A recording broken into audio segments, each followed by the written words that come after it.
Good evening, everyone. We'll start the seminar now.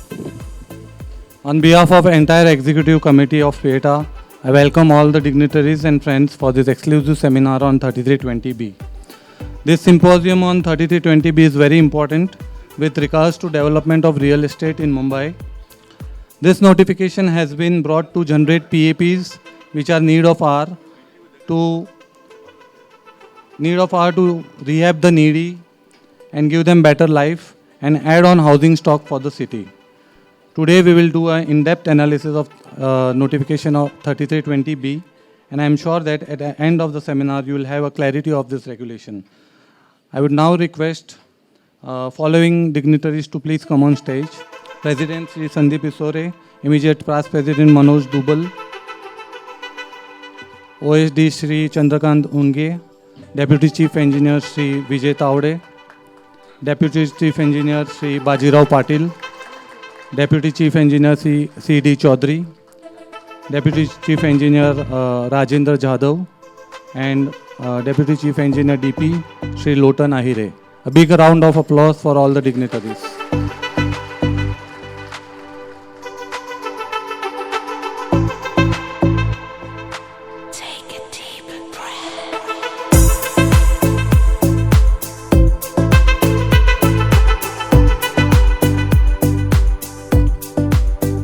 Now request President Sandeep Isore to felicitate Sri Unge with bouquet of flowers. A big round of applause, please.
now request our President, Shri Sandeep Isore, for his keynote speech and introduction of today's topic. A big round of applause for President Sandeep Isore. 2 मिनिटाच्या अनुभवावरून sir आपण ज्या खुर्चीवर बसलो त्याच्या मागे खूप कमी जागा आहे, त्यामुळे तिकडनं प्रवास करताना थोडी काळजी घ्या. असं इवन फॉर मनोजजी मला असं वाटलं तिथे जागा कमी आहे. Good evening.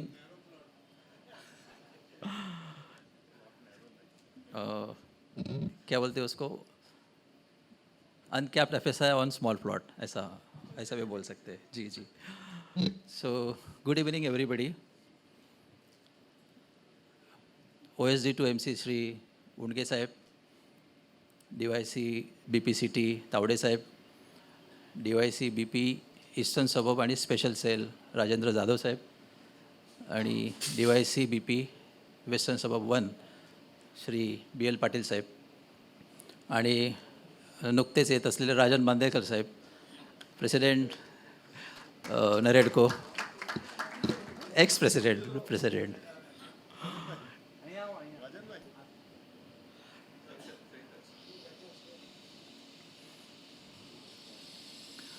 All other dignitaries on dais and off the dais, my colleagues in PIATA and my ex-colleagues in BMC, I welcome all. And I welcome all those who are occupying the seats for last half an hour, and those who could not get the seat. We will try and arrange something in between, but please bear with us. नक्की. सो असंच प्रेम राहील याची खात्री आहे, त्यामुळे पुढच्या वेळेला नक्की मोठा हाल घेऊ. Yes. So as regards today's topic of development under regulation 3320, it seems to be very interesting topic, considering the response to the symposium arranged by PIATA. And I first of all thank all the BMC officers who are here in large number, because particularly all these regulatory seminars, without you it becomes very difficult to understand and interpret. So just now I had called Rathod Sahib, so he has reached beyond Vikhroli, or he's between Vikhroli and Ghatkopar, so he may come between 15 to 20 minutes. So by that time I will probably try and introduce the topic and what is the content of the topic, why this has been selected for this symposium. So I even thank Unge Sahib for getting that circular issued for attendance of all the BMC officers, which otherwise would have also come, but it becomes easy for them to close their daily work and move for the seminar. So thank you, sir. So as regards probably few of my colleagues are aware, but then every 2 years there is a change in the executive committee of PIATA.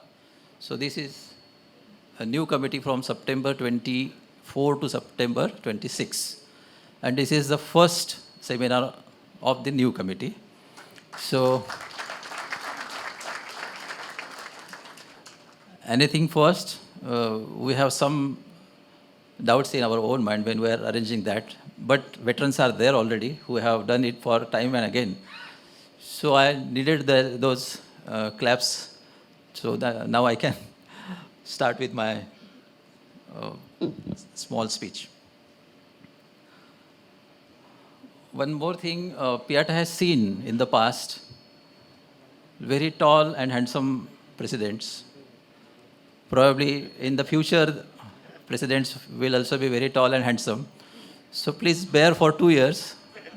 In between, who is not tall, and whether I am handsome or not, I'll leave it to you. So I should not take it from my own mouth. So please bear for 2 years, but still with the help of all those who have brought Piata to this level from 1965 to 2024. This is almost 60 years.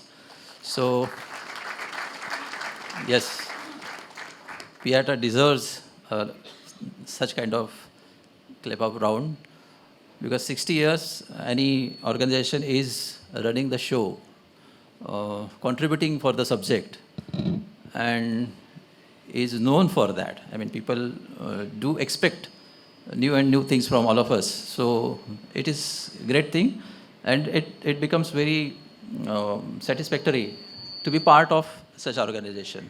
And we will, at our level, will try and give, the new committee will try and give as much as possible in the coming 2 years. But then we have arranged this particular seminar with the participation of almost all the BMC officers from Building Proposal and DP department who are related to this subject. And if I'm talking about Piata, who is having almost 60 years tenure, so BMC is having more than 100 years tenure. So BMC needs more round of claps for the BMC. Giving services for years together, because being part of that organization for a few years, I know if somebody is working, that's why BMC Mumbai is running. We may have different opinions about different people, different incidences, but overall, Mumbai is running because of the BMC staff. So, I welcome all to this particular topic of 3320. So, development of plots reserved for affordable housing and rehab and resettlement tenements. 3320A is also there, which is for BMC and government plots. So probably few of the schemes have been undertaken by BMC on that particularly. One, because of the quite good news about that particularly in the newspaper. So we know about one such proposal at Mulund, where more number of PAPs are being generated, and maybe there are another schemes also. So BMC is doing its part. So wherever it is possible under 3320A. But then 3320B is for the private plots, for constructing affordable housing and the other kind of PAP tenements, which we call rehabilitation and resettlement. So these tenements otherwise are needed for housing those who are displaced by projects undertaken by BMC. So what are those projects undertaken by BMC are the DP implementation. It's a huge job to implement the entire DP. Then MUTP, MUIP, and even other vital public projects. Say, for example, new roads, new DP roads. DP roads will come under DP implementation, but the new roads are widening of existing roads. Then flyover, bridges. Say, one such example we are reading in the newspaper, say, for example, a connection of Atal Setu to the BKC, Worli BKC sea link. And quite a few houses are getting displaced because of the alignment of that particular road, where such kind of PAPs in that only region may give some respite to BMC to accommodate such persons, and the projects may get implemented as early as possible. If we go to the history of DP of Mumbai, then in 1991 DP also there were reservations for public housing, housing for dishoused and high density housings for implementation of DP that time. But as we all are aware, the 1991 DP could got implemented to, I think, 20 to 25% only. So maybe because of lack of such schemes, which we are now going to discuss today. So in 2034 DP, it has been renamed as AH and R&R, that is Affordable Housing and Tenements for Rehabilitation and Resettlement. So maybe under the guidance of Undge Sahib, I could learn a little bit of town planning in some institute. So the goals of the DP were to implement DP through partnerships. So that is the first goal. And the objectives, one of the objectives is provide affordable housing.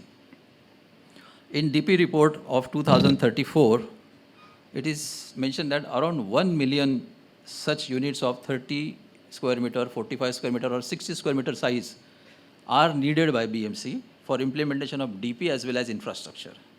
1 million is 10 lakhs of such units are required. So housing is otherwise, so all those infrastructure projects will take its day or find its day once the affected persons are rehabilitated somewhere else. So BMC alone can't construct so many PAP tenements, and that's why this particular scheme to get PAP constructed on private plots. Housing is a universal need, but in Mumbai, very small portion can afford to buy a house. Badalkar sir जरी आता boom असला housing सेलमध्ये जो आपण वाचतो पेपरमध्ये, but the size of the tenements are otherwise not to the extent of affordable housing size. So probably another boom will be needed in affordable housing size also, which will create affordable housing as well as PAP for the BMC. So there are other ways of creating households is Prime Minister Awas Yojana, then housing policy of the state government. But other one is through the DCR and DP of BMC for so far as Greater Mumbai. So there is a strategy of creating affordable housing in DP 2034. So there are few plots which have been reserved for AH and R&R. But reservation plots will come forward only when there will be some kind of development on that plot, maybe encumbered or otherwise.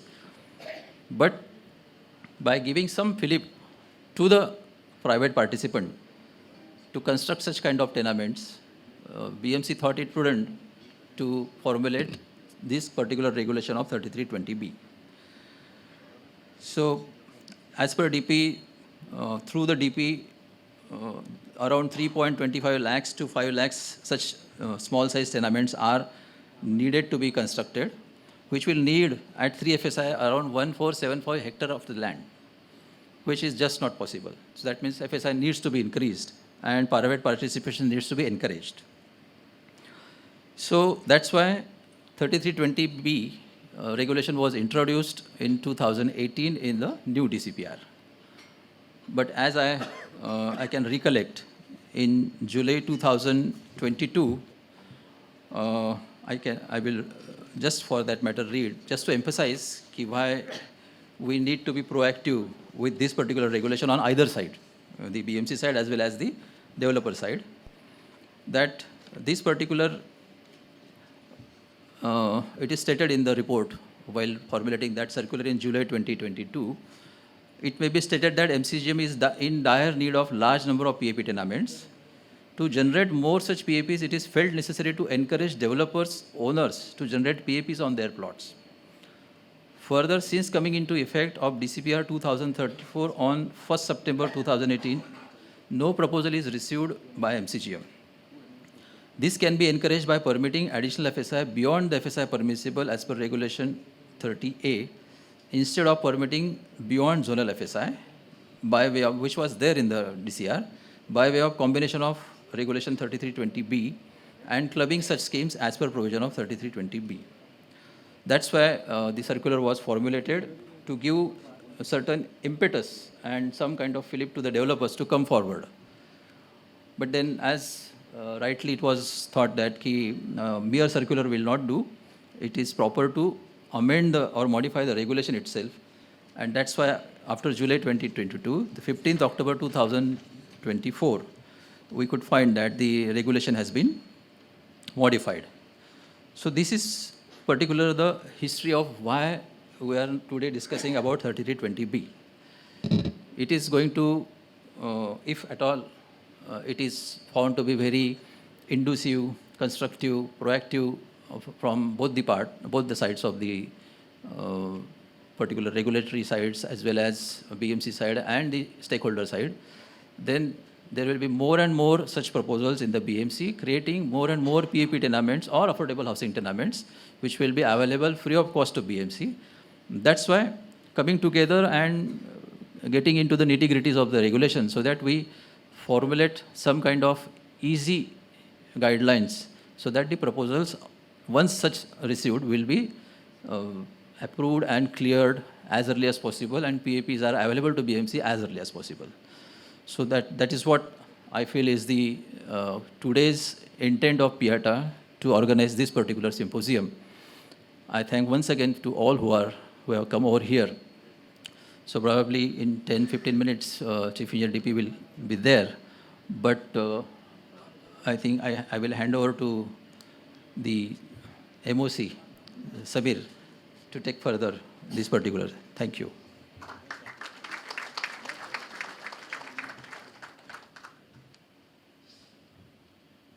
अच्छा लगा keynote speech, sober and very encouraging speech by our president. I now request Unge sir to say some few words on this regulation, and after that we'll start with the presentation. A big round of applause for Unge sir.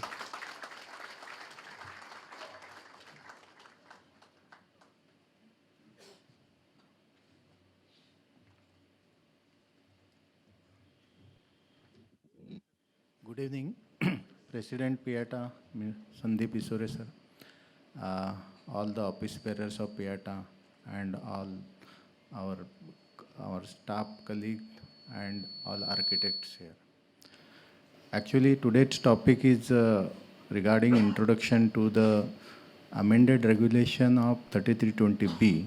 It's very important topic because in 2018, when DCPR was revised, this regulation was introduced newly because in 1991 regulation there was no such provisions. But as Isore Sahib told rightly, that to create the housing stock for affordable housing purpose, we have to do something by way of regulation, and this regulation was introduced.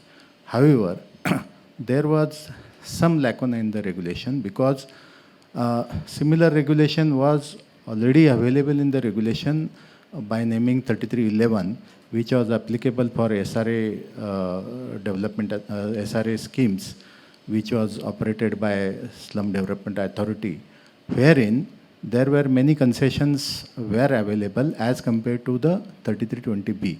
It was actually the, it should have been the similar regulation and at par with that regulation, but it was not there because while framing the regulation, that point was somewhat missing, and that's why nobody was there to take these projects in 3320B.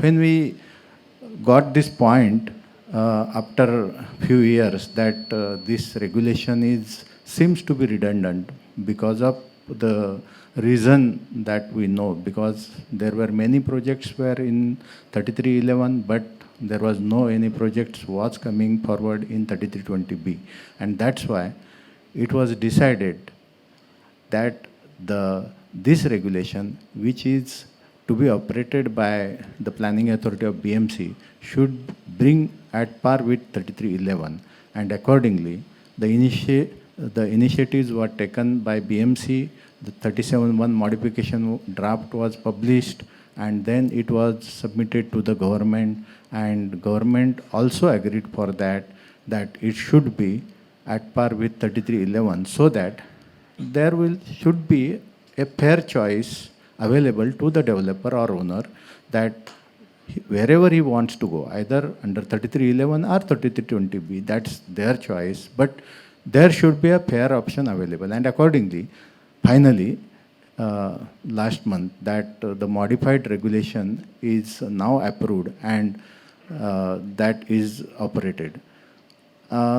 Since these few months, we are observing that many proposals, either fresh proposals or amended proposals, they are invariably along with this 3320B. So there is a very, very good response, excellent response in this for this regulation. And in fact, if we compare, now we will see in detail while delivering the presentations by the speakers, that if you compare this amended regulation of 3320B with 3311, there are many benefits in 3320B, which are not available now as per 3311. And sometime there was some discussions by me with some developer in some occasion. And at that time, when this point was pointed out, that there are so benefits available in 3320B which are not available in 3311. Then they were asking that they want to close the proposals which are going on in 3311 and they want to shift these files to 3320B now. So I think new proposals will come under 3320B only, but not only that, 3311 proposals which are ongoing, that are also likely to be shifted in 3320B. But okay, that choice is available to the developer fairly.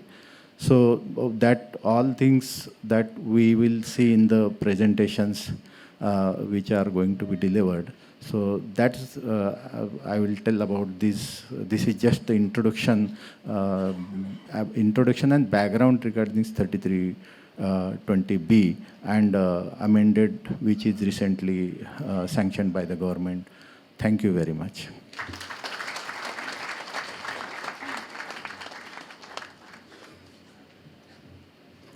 Thank you, sir. As Unge sir said that there will be an effect on 3311. Some proposals might come to BMC under section 3320. अभी तक तो वो हुआ नहीं है, but I hope everyone has an equal choice on selecting whether to go under 3311 or 3320. We'll start with the presentation now. I request all the dignitaries to please occupy the front row seat. Vishwanath, please help to arrange the chairs. Yeah. So we'll be starting with the first presentation, which will be done by my dear friend and Vice President PETA, Sri Yomesh Rao, on 3320B. A big round of applause for Mr. Yomesh Rao. So 20B is like that top-up thing, is that the extra 30 ml, 60 ml. And we can always say, दीवार picture का dialogue में अमिताभ बच्चन ने बोला था, मेरे पास बंगला है, गाड़ी है, बैंक बैलेंस है, तुम्हारे पास क्या है? तो शशि कपूर बोला, मेरे पास माँ है. So same thing, 3311 has got this, that, etc., etc. हमारे पास क्या है? हमारे पास 3320B आ गया है. So that's the spirit at which we will start the presentation. So we will see the presentations. We have our president who has given you an outlook of how 3320B is there. Chandrakant Unge sir, the OSD to the MC, has, along with Satish sir, you've all been instrumental. We really thank you, because this is a great scheme. As we see, we'll go to the next slide. Tanmay. So as we all know, 15th of October 2024, 4323287, this notification came. It is for providing affordable housing, rehabilitation and resettlement on private plot. 20A is for government BMC plot. On private plot or a plot of authority. Now what does a plot of authority mean?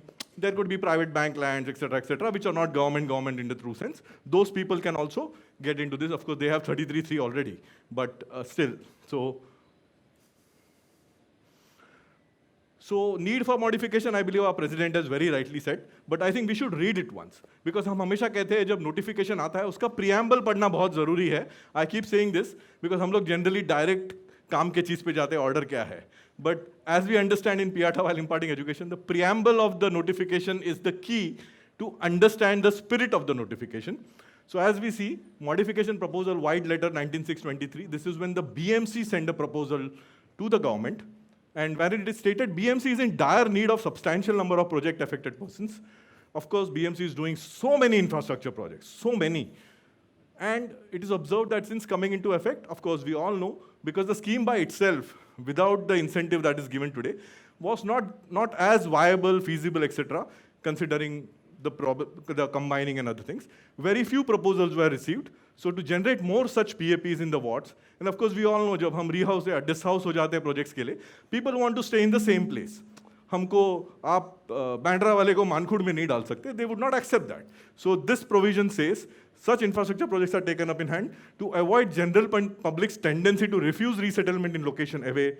It is felt necessary to encourage developers. So this policy really encourages the developers, which is how we will see how it is encouraging us and how encouraging it is really for us to generate PAPs, one for the BMC, to get a lot of PAPs, and secondly, for the same time, for the developers to get FSI PAPs in the same ward or in the adjoining ward. This is what the policy is. So the main purpose of the regulation for the BMC to get more PAPs, various infrastructure projects, increase proposal under 20B, very, very interesting proposal to generate more PAPs, and for the developer and the landowner to generate PAP tenements on private plots, to make more PAPs and get additional FSI as an incentive for providing that PAPs to the BMC.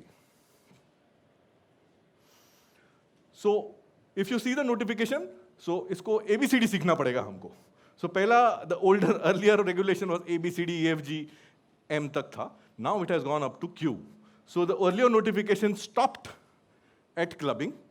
This time it has gone 5 steps ahead, which is very, very the key essence of how the notification is more viable, more incentivizing the developer. So we'll go with how the previous ones are. हमने खाली change किया है what changes have happened. So we have, of course, this presentation is also, I would not say inspired, it is basically taken a little bit from Chandrakant Unge Sahib only. So the first and foremost, development of non-reserved, non-designated plot. ये regulation 33 का एक standard norm है कि you are not allowed in development on designation, on reservation पे नहीं होता है. Private land for AHRNR to be handed over free of cost to BMC. Now this AHRNR have to be handed over free of cost to BMC. Most important part written in blue, MCGM building proposal shall be the planning authority. So this planning authority for this affordable housing is no other authority but the building proposal department. This applications have to be processed online. It's a lot easier to process application in building proposal online. There is no acceptance proposal. You just make all your submissions, and the proposal is auto-accepted. This is how the table was.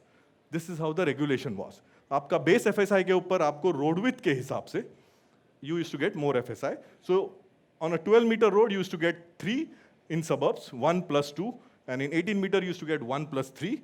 The sharing in suburbs was 50-50. The sharing in city, base FSI was 1.33. You could go up to 3 or up to 4. There, the sharing is 63-37. ये एक distinguishing factor है, because city को हमेशा 33% extra दिया गया है, तो इस बार आपको AH भी थोड़ा ज़्यादा देना पड़ेगा. So we are the suburban guys. Milind, my partner, we are all here. So this is what, but by itself 1 and 3, this is how 3311 also works. 3311 works with 1 plus 0.3, no other things. This is the first time the government clarified that first and foremost, bringing it at par with 3311, FSI is on gross plot area. Gross plot area का मतलब होता है road setback के साथ. Shri Rathore sir is here, so everyone please welcome him along with Chaudhary sir. So we'll continue with the presentation and then we'll do the felicitation. Yeah. Thank you, sir. So bringing it at par, net plot area, regulation 30 is on net plot area, but regulation 3320, one incentive, it is on gross plot, including the road setback. So if you do a regulation 30, 1100 meter के plot पे 1000 meter, 100 meter का road है, तो your FSI is 1000 into 2.2.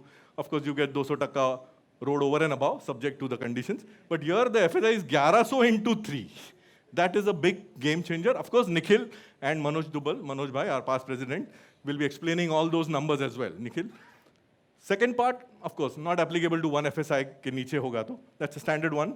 It shall also apply to plots which are already developed. Now, I assume by this notifications, there are people who are already building completed है. उनको भी ये scheme लेके बढ़ाने का मौका मिलेगा under regulation 3320B. Now, I think there are 3 things which we have to remember. Combine, clubbing, and shifting providing. ये मैं बताऊंगा आपको. The first part is combine.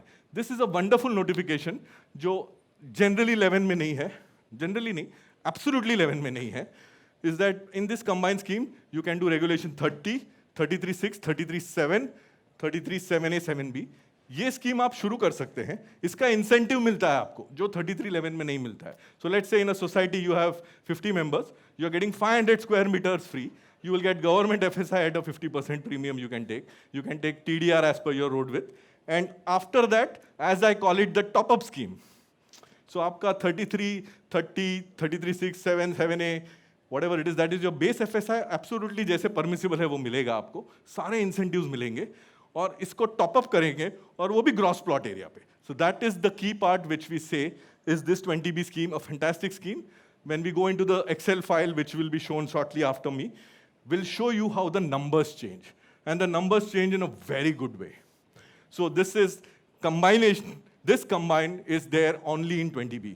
कि आपको 33.6 का benefit, 33.7A का benefit, 33.7 का benefit करके, 7B का incentive benefit करके, 7A का incentive benefit करने के बाद 20B is your top up on gross plot area. So it's a fantastic scheme as we read it. Of course, we have the dignitaries here who will be there with us to answer further queries. And these are the people who are going to approve. That's why I said, please see the people on the left and the front. These are the people who are going to get us this wonderful scheme. And of course, it's going to generate a lot of PAPs to the city. Not permissible in SDZ and green zone. That's understood. So clause A and B, तो हम लोग 20B का ABCD सीख रहे हैं. A हमने सीख लिया, gross plot area, combine with any scheme. B, not in SDZ. Clause C, admissible on. Now when you see this regulation, ये regulation ऐसा ड्राफ्ट किया गया है कि पहले तो आपको मौका दे रहे हैं कि आप आपके प्लॉट में बनाओ AH. तो आपके प्लॉट में बनाएंगे तो क्या करेंगे? Then there is a clubbing scheme provision. कि क्लबिंग करेंगे तो क्या होगा, and then there is a shifting providing provision. So this C provision is that जो भी आप एएच बनाएंगे carpet area. Now, of course, this is something which is a lot of questions. Thank you to Chandrakant sir that we have got a clarity, and of course, he is kind enough. President को इन्होंने share किया. There is a government notification on 16 March 2023. If you see the notification, it says 300 foot का carpet देना है. Carpet into 1.2. This is what the regulation is. But this government GR says that LIG area 60 square meter तक भी दे सकते हैं. So you can give up to 60 square meter. Of course, special permission. Commissioner is there. He will be taking a decision of what he requires. So a flexibility of carpet of AHRNR will be 300 square feet carpet, and with the MC's Honorable Commissioner's special written permission, as per the GR, he can also accept AHRNR of 30 to 60 square meters. If at all there's anything, we can take it. Clause D, built up area of AHRNR, ratio will be carpet into 1.2. जो भी आप carpet AH को देंगे, उसका into 1.2 is what you will get back as incentive. Now, as we see this clause D, features under 31 are free. Like fungible आपको free है, आपके staircase areas free होंगे, और आपके passages except common passages leading up to 2 meters. Now people will say ये क्यों लिखा है 2 metre? Because there will be some smart developers जो 6 मीटर का passage देंगे और एक ही तरफ flat देंगे. तो BMC is very smart. He says 2 metre का passage के ऊपर हम लेंगे नहीं, दोनों तरफ कर देना. So there is something which, the rule cannot be something which will promote something evil to happen. That's why you have a 2 meter passage is what you'll get free. Beyond that, you need to have flat carpet area. उस carpet का 1.2 आपको मिलेगा. Ratio, including all the amenities facilities के carpet into 1.2. Features permissible freeze shall not be considered for calculation of carpet area, which means your staircase, lift, lobby, इनको consider नहीं किया जाएगा for the sake of incentive. We'll go to the next one. Clause E, of course, as affordable housing, BMC is giving you incentive. You have to declare that, yes, these flats are to be handed over to BMC, because it got mistakenly be a sale nahi hona chahiye. These are for BMC, and the owner shall declare the intention to provide the AHRNR. Initially nikal gaya, it has to be declared. Proportion, of course. Now this is where what our OSD sir was saying. Earlier it was 0.5 to 1 in the original notification, whereas the other scheme was giving 1:1. So it is brought at par. So one sale, you will get the CC of one sale when you get the CC of one AHRNR. So the ratio is 1:1. तो आपका affordable housing का आपने IOD लिया 100 square meter, तो 100 square meter का sale IOD लो. Affordable का 100 square meter का CC लिया, तो 100 square meter का CC लो. उसका OC लिया, तो हमारा OC low. That's how it is. Of course, there is something written further. However, the full CC for the sale only after handing over of AHRNR. So this is what The caveat is कि पूरा CC आपको तब मिलेगा जब आप AH. It's like an amenity handover. हम लोग physically whenever we provide amenity, we also hand over the amenity beforehand. Then we get the full CC same way. Alternatively, if you are not able to consume, now there will be places for whatever reason, maybe Parla, maybe Chembur, where your FSI is not able to consume because of maybe height restriction, maybe because of some other criteria. Maybe 70 metre के ऊपर आप जा नहीं पा रहे हो, आपका plot narrow है. So then in that case, you have the possibility of providing the AH or giving the AH, और जो आपका sale component आप consume नहीं कर रहे हो, उसका TDR मिलेगा आपको.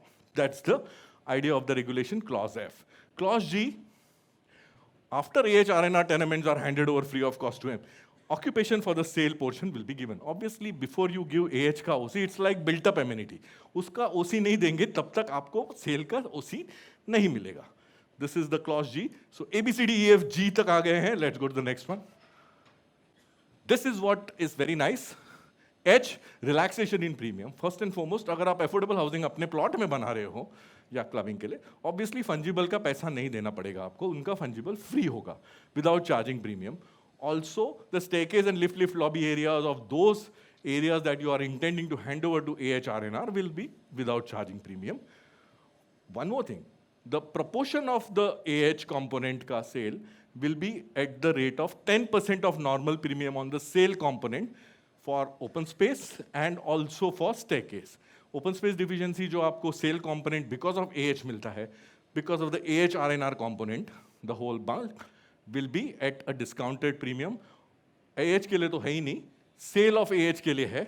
What will happen when you club and provide, that's another point. Same thing, this component will be at 10%. Staircase premium आपका 25% है, RR by 4, उसका भी 10% है. This is the long and short of it. This is precisely what works in the other scheme. AHRNR, and also what happens is that your ratio, we know how we do a deficiency in building proposal. It's unlike where everything is at 10% or something like that. We have a ratio, क्योंकि हमने अगर incentive लिया है, reservation TDR लिया है, and top up किया है, तो हमारा reservation का deficiency 100% पे होता है, हमारा slum का 10% पे होता है, हमारा fungible का 25% पे होता है. So you make a ratio of that vis-a-vis the AHRNR ratio, and इस ratio का आपको इसका 10% discounted, उसका जो regular होगा जैसे premium वो होगा. I think Nikhil, you're going to explain that.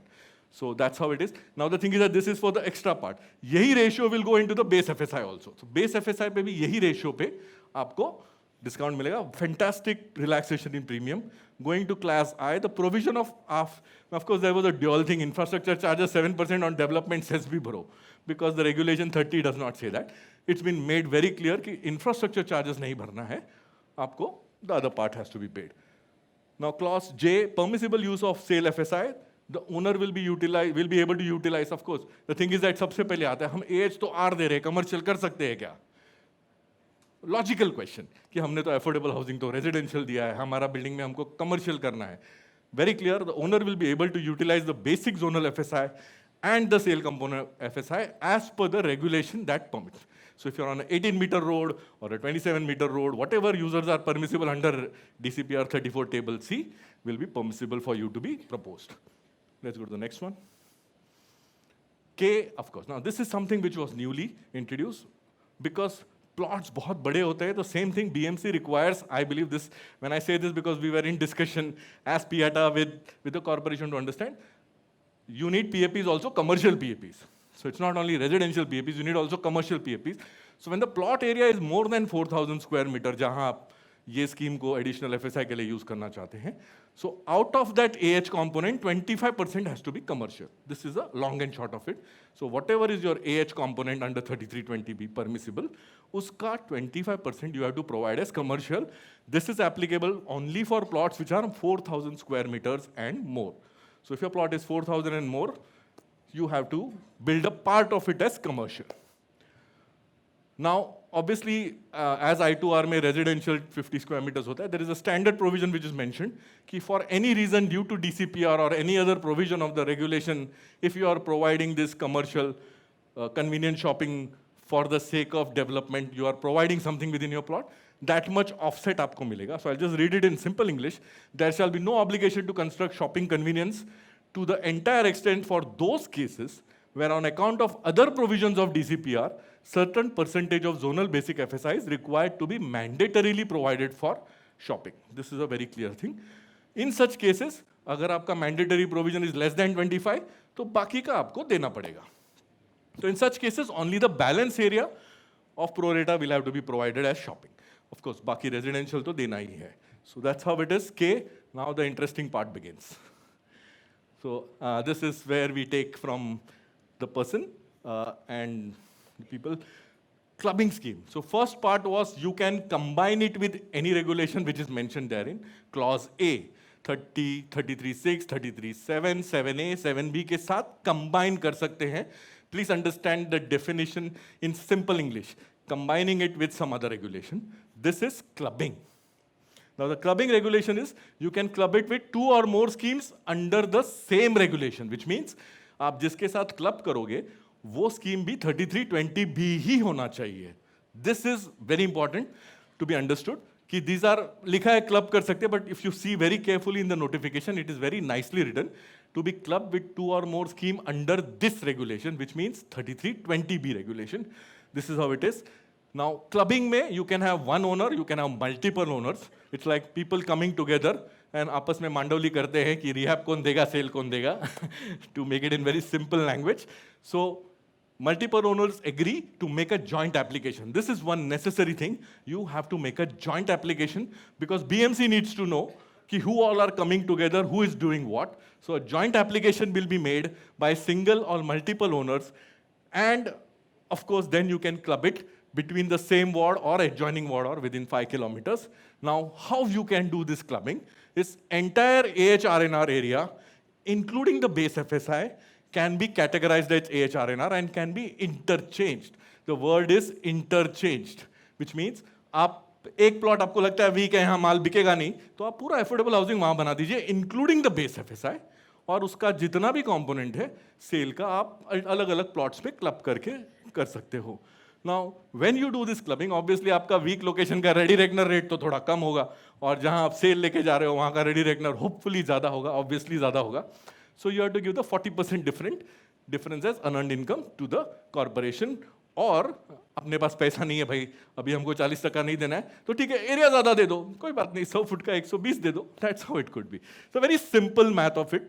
If you have the money please pay the difference. It absolutely make sense. कोई बिल्डर अगर ये देगा instead of this, hats off.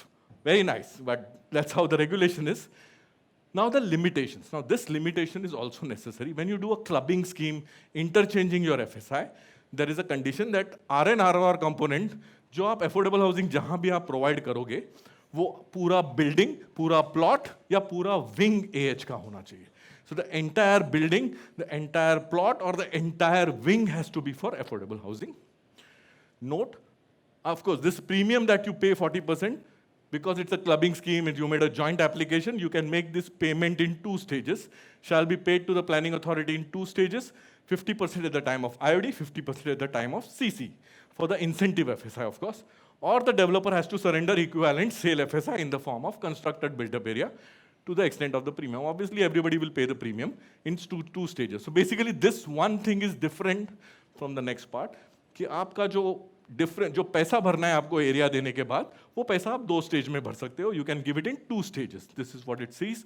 Of course the ready reckoner value shall be in the year of such surrender of built up area. तो जिस दिन आप whenever whichever year you surrender the built up area, the ready reckoner will be of that year considered. You have to calculate your premiums on the basis of that year. So this is I. Now, this is something which maybe 100%, I'm not sure. Of course, we'll have question answer on this. So incidentally, the yellow part is the regular ward which we have in Bombay. Now, as we all understand that because of the workload, administrative wards have been further divided for convenience. So P North ward has been divided into P North East and P North West. And K East ward has been divided into K East North and K East South.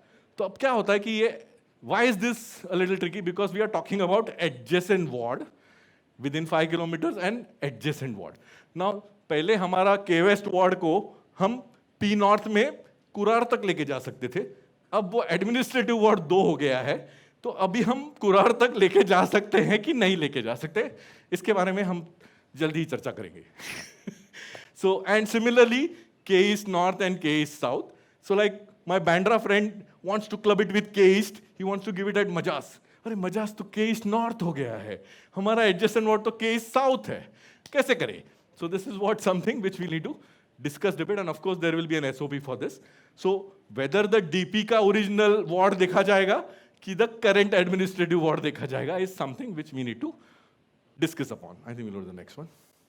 Now this is the wonderful scheme. अभी तक हमने I देखा, ये M वाला scheme है, which is providing and shifting. First was combining, second was clubbing, the third one is providing and shifting.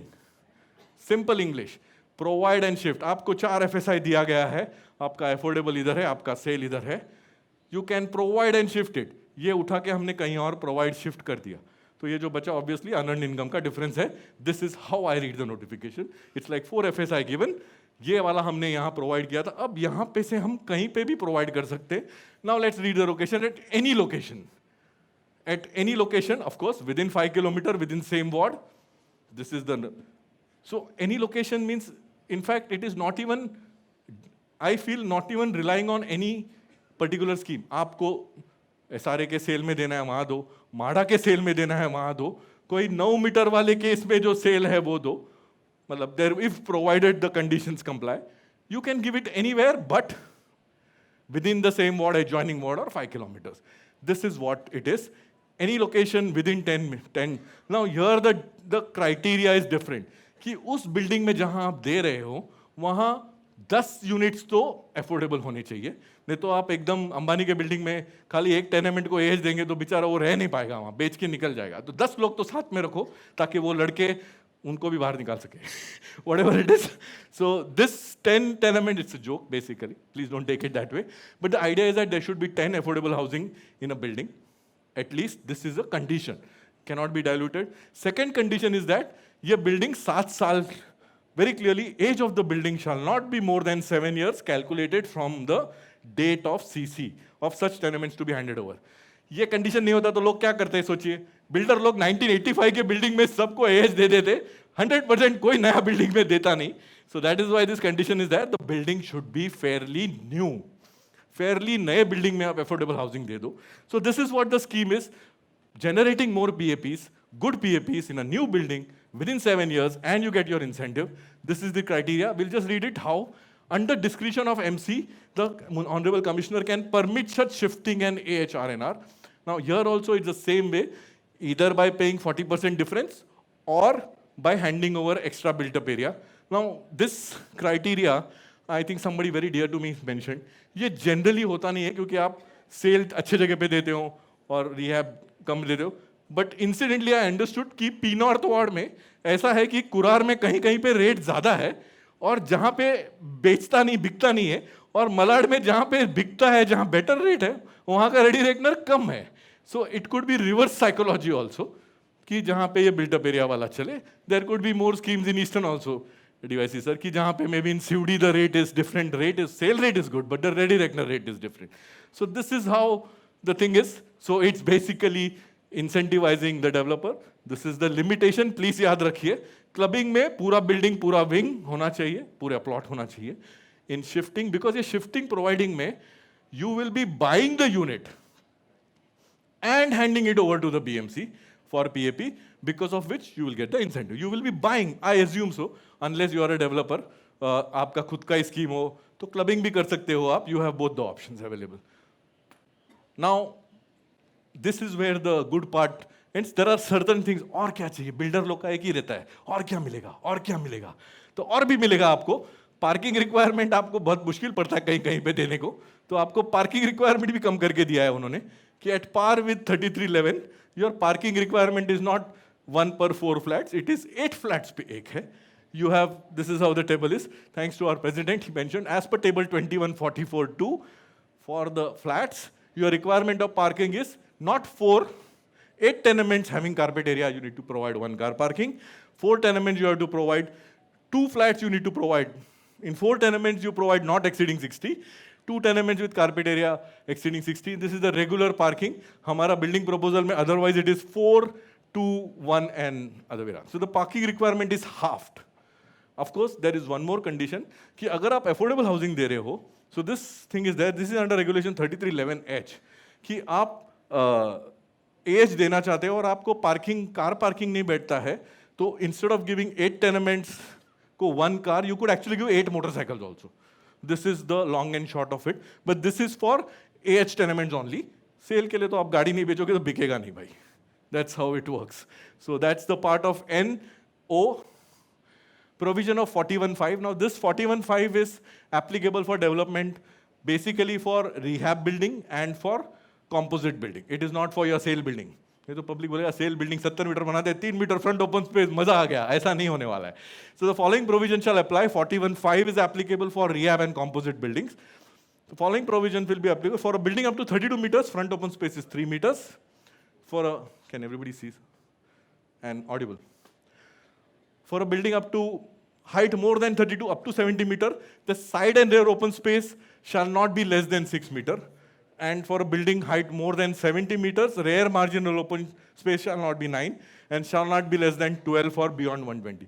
ये जहाँ 12 है वहाँ रेगुलर के लिए 16 है, जहाँ पे 9 दिया है वहाँ 12 है. So basically 3-3 मीटर का आपको थोड़ा सा कटौती दिया है. So obviously the premiums are going. एक तो आपका प्रीमियम 10% पे है for the proportion. दूसरा आपका प्रीमियम एरिया भी कम हो रहा है because the open space requirement is also changing. Now let's go to the next one. P. Now 43. This is something very interesting. 43 basically height of the building vis-a-vis road width. 91 में तो हमारा 100% हर building में हमारा, because it was height of the building divided by 1.5 minus road width. Now it has come down to height divided by 3 minus road width. फिर भी for example अगर हमारा 18 metre के रोड पे 70 मीटर का बिल्डिंग है, so I'll do the math. मेरा कैलसी किधर है? So if you do a small mathematics, आपका front open space कितना चाहिए आपको? So 70 divided by 3 is 23.33 minus 18.3. Your front open space is 5.03. अब ये 5.03 में भी आपका आप 4.5 दोगे, which is what is the 41 regulation, आपका फिर भी deficiency आएगा. This is what the law is. But 43 applicable नहीं होएगा, तो 4.5 मीटर में आप खुश. Your building is not deficient. This is what 43.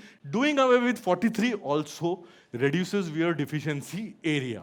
So what this regulation is doing is, it is reducing your deficiency area, also reducing your deficiency premium on proportion. This is what this regulation is doing. P, and then the last one, Q. Mother Earth RG. This is something which is very, very difficult. Seriously, माँ याद आ जाती है हमको. Amma, we are doing something. So in case of combination schemes, जब आप 20 भी करोगे, तो to the proportion of affordable housing, the RG requirement, now this is there in 33.9 also. We have done a lot of 33.9. You have done even much more 33.9. So हमारा RG requirement is 10%. दूसरे लोग का क्या है वो छोड़ देते हैं, वो सही है क्या है. बट हमारे केस में जो अफोर्डेबल हाउसिंग कंपोनेंट रेशियो होगा, उस रेशियो का आरजी 10% है.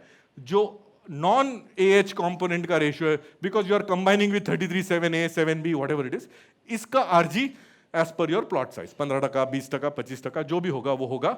ये वाले का 10% होगा. So your RG requirement is also reducing. Overall this is the PQ of it. I think इसके बाद थैंक यू है. Thank you. So this is how. So I think we should thank the government and the BMC. Ki this is a wonderful top-up regulation. This top-up is very good. So overall, a fantastic scheme. Remember 3 keywords: combine, club, and provide shift. That's how it is. Fantastic. Baki working kar lo, bahut maza aayega. Thank you so much, sir. Thank you so much. Thank you so much for your help.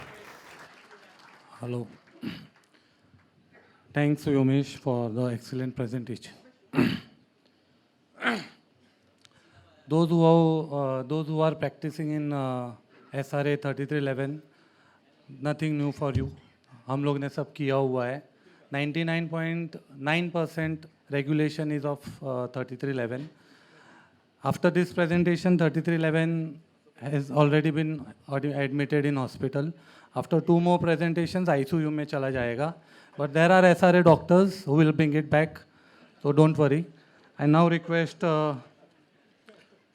first we'll do the felicitation part. I request Isore sir to please come on stage and felicitate our chief guest, Shri Rathod sir with a bouquet of flowers and a moment of please. A big round of applause for our chief guest Shri Rathod sir.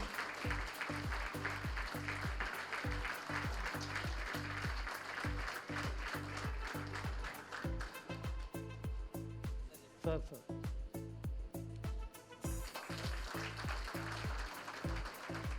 Isore sir will felicitate Deputy Chief Engineer Western Suburb 2, Shri C.D. Chaudhary sir. A big round of applause, please.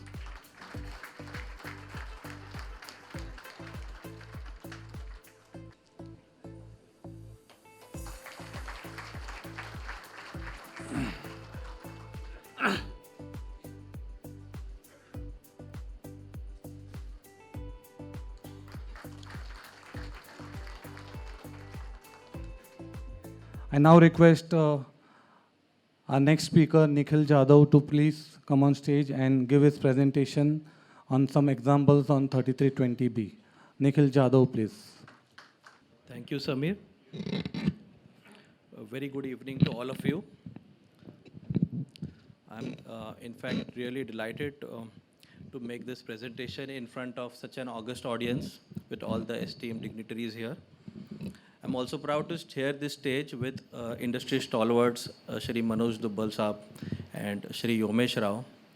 Yomesh has explained in his flamboyant style and so eloquently the finer aspects of 3320B. I would take you through the examples, through the calculations of a few of the schemes.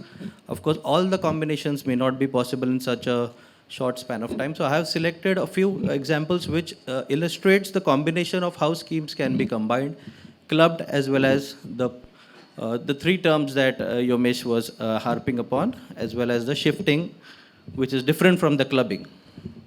Coming to the presentation. Next slide, please. Principally, there are four schemes that I have considered, four examples. Regulation 3320B with the affordable component constructed in situ. That was part of the original regulation even before the new notification has come. Example 2 is the 3320B clubbing scheme. So of course there has to be another 3320B to be clubbed with it. Regulation 3 is the combination, the clause 1 note 4, which says combination of scheme with 30 and 3320B is permitted now. It was already permitted, but they have also added 33.6, 7B. So this combination is 30 plus 3320B, and whereas the AH could have been provided in situ, I have taken an example where the AH is being provided at another location, which is a non-3320B scheme. Example 4 is a society redevelopment scheme with the top-up of the 3320B FSI. And again, because assuming that it's a constrained plot, I would like to shift the AH to another plot. That is again the clause M, where we provide it at another location. Can you move to the next slide, please? And of course, before I could start with the examples, I would like to thank Mr. Akshay of Planet E Consultants, who has helped extensively in the examples and the calculations, because he has done so many schemes with Isore sir. And of course, under the guidance of Isore sir and Shashikant sir, I have been able to put up these few examples. I hope I do justice to the explanation. Example 1 is Regulation 3320B as it originally stood with the AH constructed in situ. Next slide, please. So I have taken an example of plot located in the suburbs. It is a greenfield development, open plot, no existing built-up area. Road width of 18.3 meters. Plot is located in residential zone. Plot area 7,400 square meter. For ease of calculation, road setback of 100 square meter is considered. Balance plot area is 7,300. 14A amenity, 5% is applicable, that is 365. We come to net plot area of 6,935. Now the variation here, which Yomesh explained, is that for 20B, the FSI is virtually not gross plot because there is a deduction of amenity. It is net plot plus road setback. So it is 6,935 plus the 100, which is row number 6, is 7,035. So base FSI of 1 on the net plot on figure number 5 is 6,935. Road setback, which is by virtue of the plot itself, is added 2 times. We come to 7,135. Now, here I have considered the original 3320B scheme, no premium FSI, no TDR. So the entire 4 FSI which is available on 7,035, that is a figure of 28,000. Now 28,000, which is 4 FSI, minus the FSI which has become available under row number 8. 28 minus 7,000 is a 21,000. 21,000 can come from the 20B scheme now. Now in the suburb, how it works is that this 21,000 3320B FSI gets split as 50% AH and 50% sale. So that comes to 10,500 each. So permissible FSI is 4 FSI, which is the row number 8 and 9A. So 21 plus 7 is 28,000. Now what we are giving to BMC is 10,000. So 28,140 minus 10,500, we are left with a balance sale FSI of 17,638. Add to that 35% fungible, you get your 23,811 as a total sale fungible FSI. So this is the original scheme. Here I would like you to remember this figure AH of 10,500, because in a similar example when I take forward, I would like to move this 10,500 out in another plot. So I need not explain all these figures again. So remember just this 10,000 square meter, and what FSI was for sale was 17,600. Next slide, please. So here I have highlighted the premium, principally what changes in the premium have happened. So development charges is the same, it's 8.69, that figure I have mentioned. Highlighted figures are of importance because offsite infrastructures in the new policy is now deleted. Now, there was a debate, in fact, between me and Isore sir as well, whether we would like to impose development cess or not. But then we have taken a feeler of few of the BMC officers where it seems that it is still a possible scenario that we don't pay development cess. We can go for offsite infrastructure, that time will tell. But I would like to present a positive scenario where we don't pay the development cess. Staircase, lift, lobby, premium on built-up area, excluding the AH component, of course. On that is, of course, the sale component. That as per 2.5% of ready reckoner, that comes to 0.89 CR. And open space deficiency, as per 2.5% of RR rate, because here there is no combination. So on entire area, I have applied 2.5%. That comes to 2.88. Other figures I have added and combined as clubbed together. All the scrutiny fees, extra water charges, PCO charges. It comes to around 40 CR. On a per square feet basis, it is close to only 1,700 square feet. So this premium is very lucrative. But of course, another cost that we have to consider is when we club or you shift that cost, plus the transaction that happened between the two plots. It is a market transaction that you build for me and you take some money from me. That additional cost.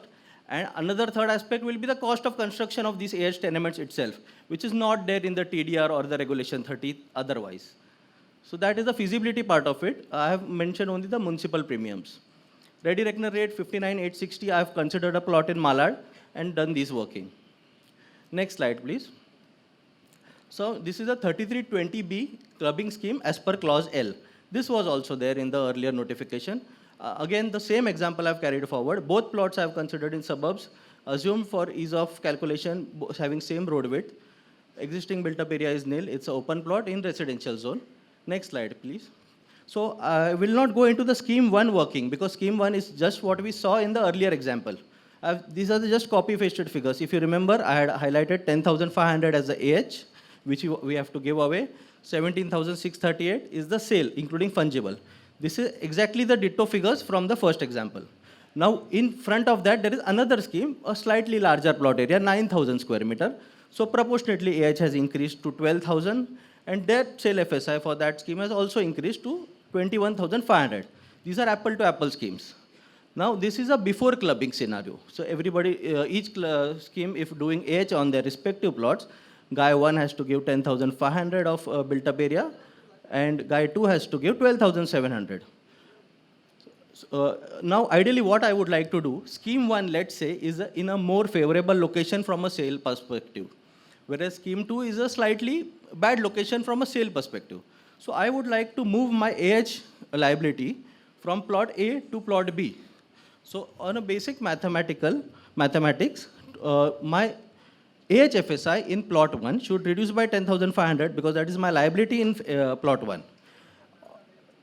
By virtue of moving 10,500 to the other scheme, my 10,500 sale is getting replaced in scheme 1. So expected figures, 17,600 is expected to go in the next slide by 10,500. So close to 28,000.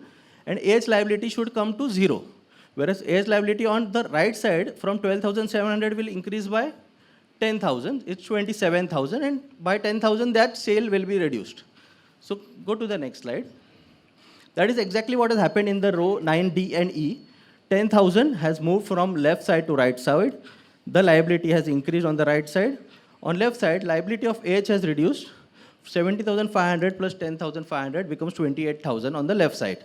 So I get more sale FSI on the left scheme 1, and by that extent my sale FSI has reduced in the scheme 2. So here point to note, if you consider the totals, there is a balance of FSI in both the pro forma. Across the scheme when you compare, the 50 to 878 was there in the first page also and in this as well. So the maths has tallied. Yeah, next slide. So what I have done, the scheme 1 from the first example is the same figure, 39.68. Scheme 2 independently has worked out to 36.21 is the same calculation which I explained earlier. Only because here it is clubbing, that additional component is a clubbing premium, for which I have explained in the next slide. Next slide is, this is ready reckoner rate is the sale ready reckoner rate, not the land ready reckoner rate. Residential ready reckoner rates. So a weaker plot where the original first scheme 1 is there is a 20,28,000 square meter ready reckoner rate, where the receiving plot has a lower ready reckoner rate of 1,10,000. Since I am moving from a higher ready reckoner rate to a lower ready reckoner rate, I have to pay the difference of unearned income, which is calculated as the 40% of the difference of the sale value of the shifted AH. So the shifted AH is the 10,500 square meter. Difference of ready reckoner is 1,28,000 minus 1,10,000, and 40% of that value is roughly 7.58 crores. This is the additional clubbing premium that needs to be paid. Important point to note here is the cost of purchase of AH RNR tenement shall be considered as the case may be. Here the point is, this point means that if I am a different developer and I am clubbing it with another developer, then there is a transaction that is involved. That cost of that transaction needs to be considered when you do your feasibility. Next slide, please. So till now, we have only considered the clause 30 itself, 3320B itself, without any combination of schemes. Now, combination of schemes is considered in this regulation. Regulation 30 plus 3320B with AH provided at other location. Now this clause M, the new interesting clause that has come to provide AH in any other scheme which need not be a 3320B scheme. So in this, I can move the AH to any sale component of, let's say, SRA scheme or any 30 scheme, and the aspect of premium will be almost the same, but there is another option of built-up area which Yomesh explained. Higher built-up area of equivalent value. So that I have covered in this example. So again, plot location is suburb, 18.3 meter road, residential zone, existing built-up area nil, same as the earlier examples. Next slide. So here if you see, we have come to the same number of 4 FSI, but to arrive at that 4 FSI, something has happened differently before that. Because 30 has come into the picture, so automatically premium FSI is there, 0.5. TDR is 0.9 because I've considered a 18.3 meter road in suburb. So 2.4 FSI, which we achieve by TDR scheme, that we have achieved. Road FSI of 200, 2 times the road setback has been added, and we come close to that, we come to the figure of 16,844 as per regulation 30. Now the difference of 4 FSI is 28,140, if you remember for the earlier example is the same, minus 16,000. It's 11,200 square meter of 3320B that can be added. So 11,200 is split into 2 parts, 50% AH, 50% sale, 5,648 each. Now what happens in this, total permissible FSI is 4, and my original liability of AH is 11,296, but I would not want to build the 11,296 here. So what I will do, I will provide it at other location as per clause M. So that is why my balance FSI is total FSI minus 0, because AH is 0 in this case. I have shifted it to another location as per clause M. So entire 4 FSI I am getting for sale plus fungible 9849, 37,989. So now what is the impact of shifting that 5648 to another plot? by mistake I said AH of 11296. AH is 5648, which is shifted to other plot. The financial impact of that is in the next slide. So 5648, I was supposed to give 5648 in my plot divided by 27.82, 1.2, that is approximately 33.45. So I have to give 169 flats in my project. So instead of that, I moved to another plot which is of a lesser ready reckoner rate, which has a ready reckoner rate of 1,75,000. And I am ready to pay the unearned income of the difference, which comes to 15.69 crore. But subject to special permission of Municipal Commissioner, we are also allowed another option that instead of instead of paying the premium, I will give more units proportionate to the ready reckoner value. So 5648 into the higher ready reckoner value divided by the original ready reckoner value of plot 1. I end up giving more area, that is 7882 against 5648. That is against 169 numbers, I can give 236 units and avoid paying the premium. Also again, we need to remember cost of purchase of the AH, R and R tenements in the other plot. That is a market transaction. Next slide. So this is just worded the same thing which I explained in the other slide, how you have an option of paying premium or handing over equivalent built up area AH component. And also point to note is shifting is allowed in the same or adjoining ward or within a distance of 5 kilometers. Next slide. Now coming to a redevelopment, I have considered a case in Island City of 337B, society redevelopment. What happens if we add the top-up FSI of 20B in a 337B society redevelopment? And again, because it is a redevelopment, I would like to move the additional burden of these newly created additional rehab liability to another plot. So again, I am using the clause M to shift it outside the plot. So clause A note 4. Clause A note 4 is the combination clause, allowing me to combine two schemes, that is 7B and 20B. Read with clause M. M is basically providing at other location with premium or equivalent built up area. Next slide. So here, plot location is Island City, road width of 27.45, society redevelopment case. Plot area of 6,400 square meters. No road setback is considered in this case. 5% amenity space. Balance plot area is 6080. So from 337B, what is the incentive? It is either higher of the 10 square meter per tenant. I have considered 92 tenements. Against that, I have an incentive of 920 or 15% of existing area. Existing built up area is 8512. On that, 15% is 1276. So between those two figures, 1276 and 920, 1276 being higher, that is my applicable incentive for 337B. So permissible FSI under 337B is rehab plus incentive, that is 9788, that is 8512 plus 1276. Permissible FSI under regulation 30. So when we say 337B, automatically 30 comes into the picture. That is how 337B works essentially. So for that, we have to reach up to 3 FSI. 0.5 comes from the premium FSI. Balance is come from the TDR. 3 minus 1.61, which was the rehab plus incentive, minus 0.84, which is the premium FSI. Balance 0.45 is the TDR. So we have come to 3 FSI as per row number 11, which is 18240. Now from 3 to 4, 4 is the permissible FSI cap as per 20B. So 4 is 24320 on 6,400. 24320 minus 18,240. Now here, as against suburbs where we divided that top-up FSI of 3320B in 50-50 ratio, here we divide it in a 63-37 ratio. So AH is more, sale is less. So here, before we come to the next slide, just remember the AH liability, 3830. Next slide. 24320, I have repeated that number. So what I am giving, 24320 is a total FSI. I do not intend to construct any AH on my plot. My only liability is the 8512 of those existing cooperative housing society people, which I have deducted, minus 0 for AH, balance entire FSI for sale, plus 35% fungible, 21340.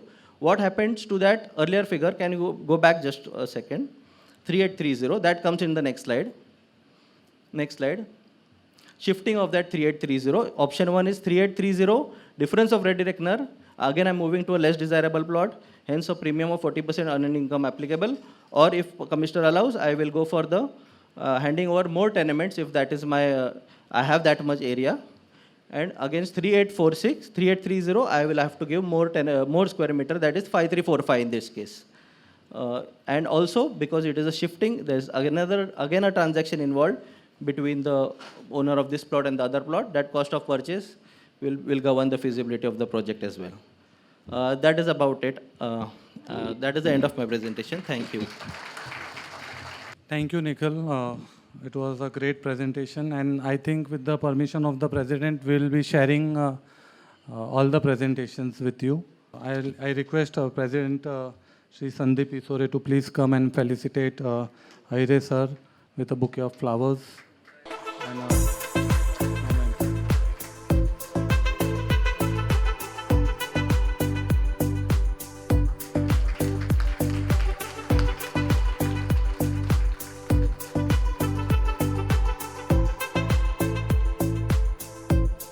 those who have your questions ready, I request Hitin to please collect all the questions, because after this one presentation, we'll be having a question and answer session. Nice presentation by Nikhil, the young person. But I will just tell you about why we choose those kind of examples.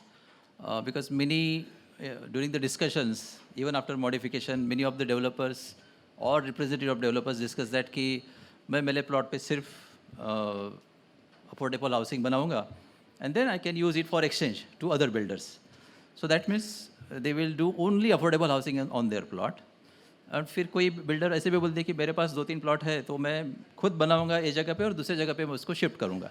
That's why it prompted us to take those examples also, even though those are not modified, they are same like others.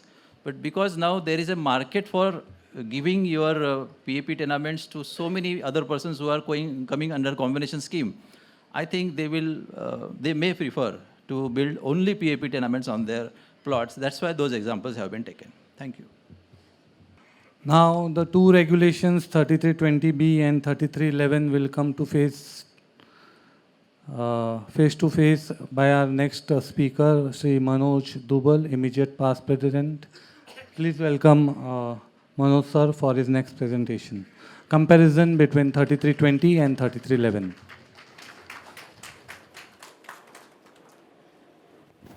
Thank you, Samir. First of all, I thank all the dignitaries from BMC, Rathod Sahib, Munge Sahib, and all DYC executive and all BMC staff who is present today in this seminar. The information which I would like to give is that today you have seen the presentation, a good presentation by Yomesh, our Vice President, and Nikhil, wherein he has given some of the examples. Yes, there will be a combinations of, because various plots have got their own datas, like reservations, amenities, no amenities, so different. So these are just a typical base calculation which Nikhil has very correctly he has given the comparison. So as regards to the implemented SOP or a circular, we as well as Munge sir, Rathod sir, we have already discussed some of the issues and it is in process.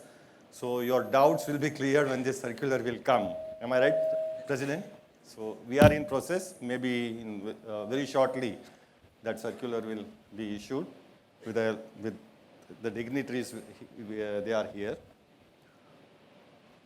Our President has said public-private partnership. Yes, in our country, public-private partnership is very old and it is a requirement of the day because of the financial constraint the government which is having. So public has to participate in government, whatever the projects are there for government.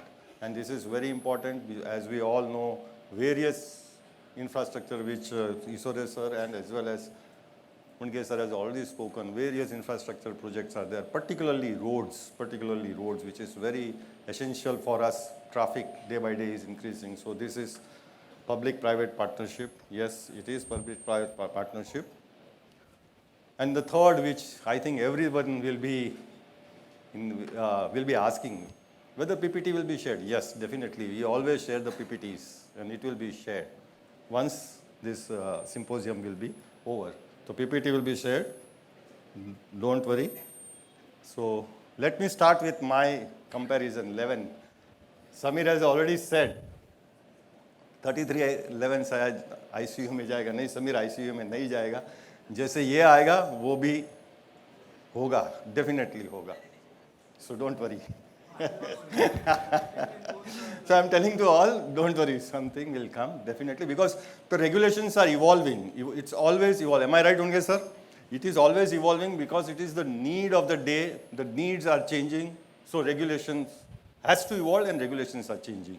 This modification is, if we say 2018, and this modification has come in 2024 because it's involvement. So always there is an involvement of day-to-day requirement of the public as well as the government. Now let me start my presentation of comparison.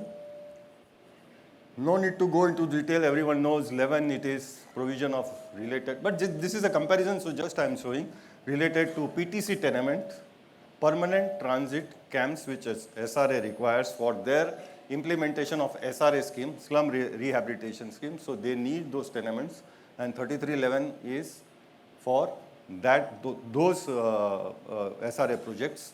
Unge sir has already pointed out, and he has said in his speech that there was in 1991 no provision for BMC infrastructure project. In 91, as you all know, it was 3314D, and there was no provision where BMC could get those tenements.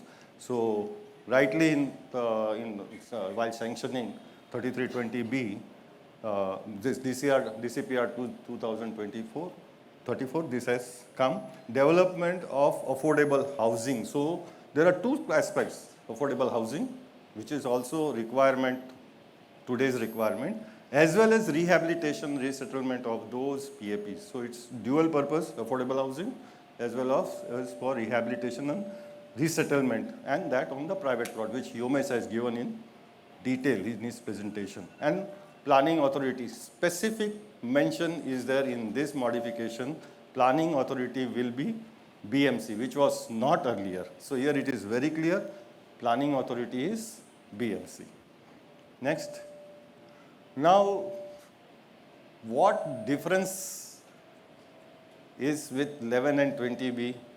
So on 15th October, modification was sanctioned by government, 3320B, as well as on the same day, the directives were issued by the government under section 154 of MRTP Act, wherein it is stated, schemes under 3311 cannot be combined with any other regulation except 3310. So any other scheme, which Yomesh has said 37A, 7B, or 3319, 12, whatever, those schemes cannot be combined with 3311. It has to be 3310 to 3311. So SRA scheme to SRA scheme. Planning authority same, planning authority is SRA, so combined with SRA scheme. SRA can approve slum area and contiguous non-slum. Yes, there is a provision in 3310, wherein non-slum and slum can be developed, amalgamated and developed together. But there is a condition, provided slum area constitute 51%. So if the slum area is minimum 51%, then non-slum and slum can be combined, amalgamated, and one layout can be there, single layout, wherein, of course, the FSI will be of individual FSI. Non-FSI, non-slum FSI will be as per the regulation for non-slum area, and for slum area it will be as per the 3310. For better planning, it can be combined, provided 51% is minimum slum area. Next, in case of slum area less than 51%, clearly it is mentioned, then the slum area and non-slum area to be subdivided. You can't join those, it has to be separate, and leaving non-slum plot to be developed outside SRA. It can't be developed under SRA scheme. It's very clear. If it is more than 51% non-slum, then it cannot be developed along with slum scheme, that is 3310.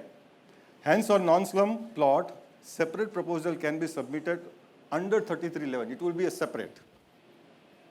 Only to SRA, but of course, BMC में तो आ ही सकते हैं. Next. In case of slum and contiguous non-slum area where slum area is more than 51%, then developer can avail the provision of DCPR on non-slum portion, that is under regulation 30A or what's subject to strict compliance of respective. There is a subject to strict compliance of respective DCPR provision. Whatever clause you are trying to develop under that scheme, the DCR provision of that will apply. Next, planning norms and premiums for non-slum to be considered as per. This is also very clearly mentioned in this directive, is respective DCPR provision. So planning norms and premiums will be as per the respective DCPR scheme, under whatever scheme you submit the proposal. Relaxation as per SR schemes cannot be applied to any regular scheme in non-slum plot. Premiums cannot be exempted at par with slum portion, that is reduced rate at nil or 10% granted for SR scheme. So premiums cannot be relaxed for non-slum portion. Next.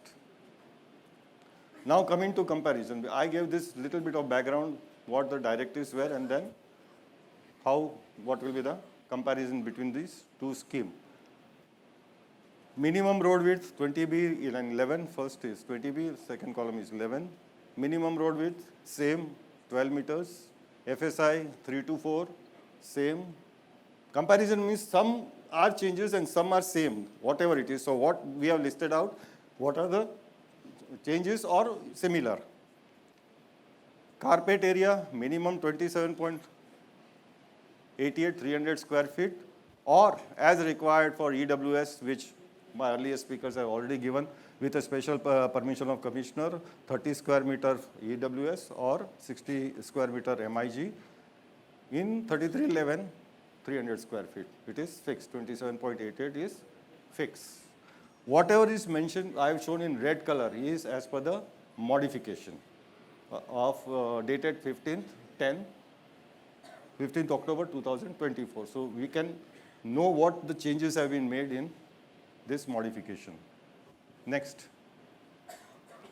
FSI on plot area excluding area of reservation, existing amenity, but including road. Earlier it was excluding, after modification in 20B, it's including road, which Nikhil has already shown the example.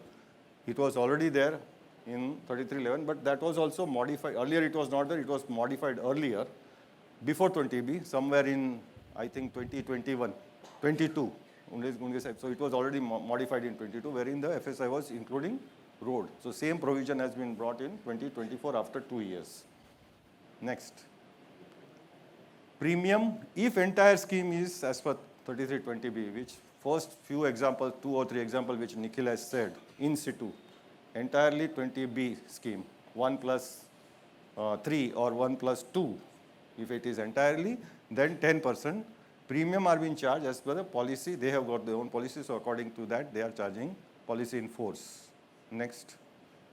Combination with other regulation, maybe 30A, 33(7)B, etc. in proportion, which of course Nikhil has explained through his example. It will be in proportion, that is 10%, including zonal FSI for 3320B, and premium as per relevant regulation of other regulation which we are doing combination. So here it is split in 2 parts.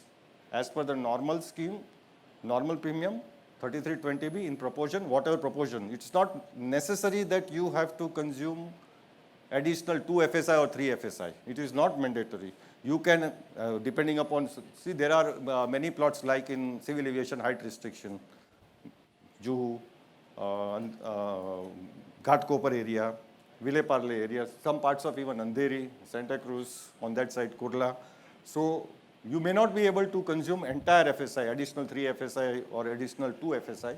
So whatever component you consume in 3320B, for that component, premium will be 10%, rest will be in combination, rest will be as per the normal, what we are today calculating for other regulations.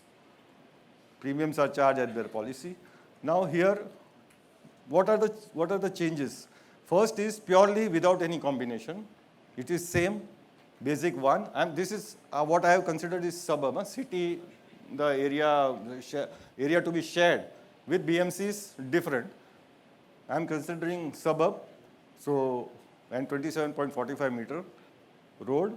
Zonal FSI 1 we have in suburb. Additional FSI is 3 because road width is more than 18 meters. So 50% and 50%, AH and RNR component will be 1.5, and sale will be 1.5. So you get 2.5 sale and 1.5 you have to hand over. Same is there in no change. It is similar, 3311 is also the same thing, 2.5 and 1.5. Next. If it is in combination, then let's say regulation, I'm applying regulation 30A. So my FSI will be 2.5. That means 1 plus 1.5 plus 0.5 TDR, 0.5 additional FSI, 1 TDR, and my basic FSI is 1. So 2.5 will be my total FSI. So what is the difference from 4? Because 27.45 is the road width. So out of 4, my difference will be 1.5. H and AR is 0.75, 50% sale. So I get 3.25 my sale FSI, and my RNR component will be 0.75. So my and RNR component will be points less.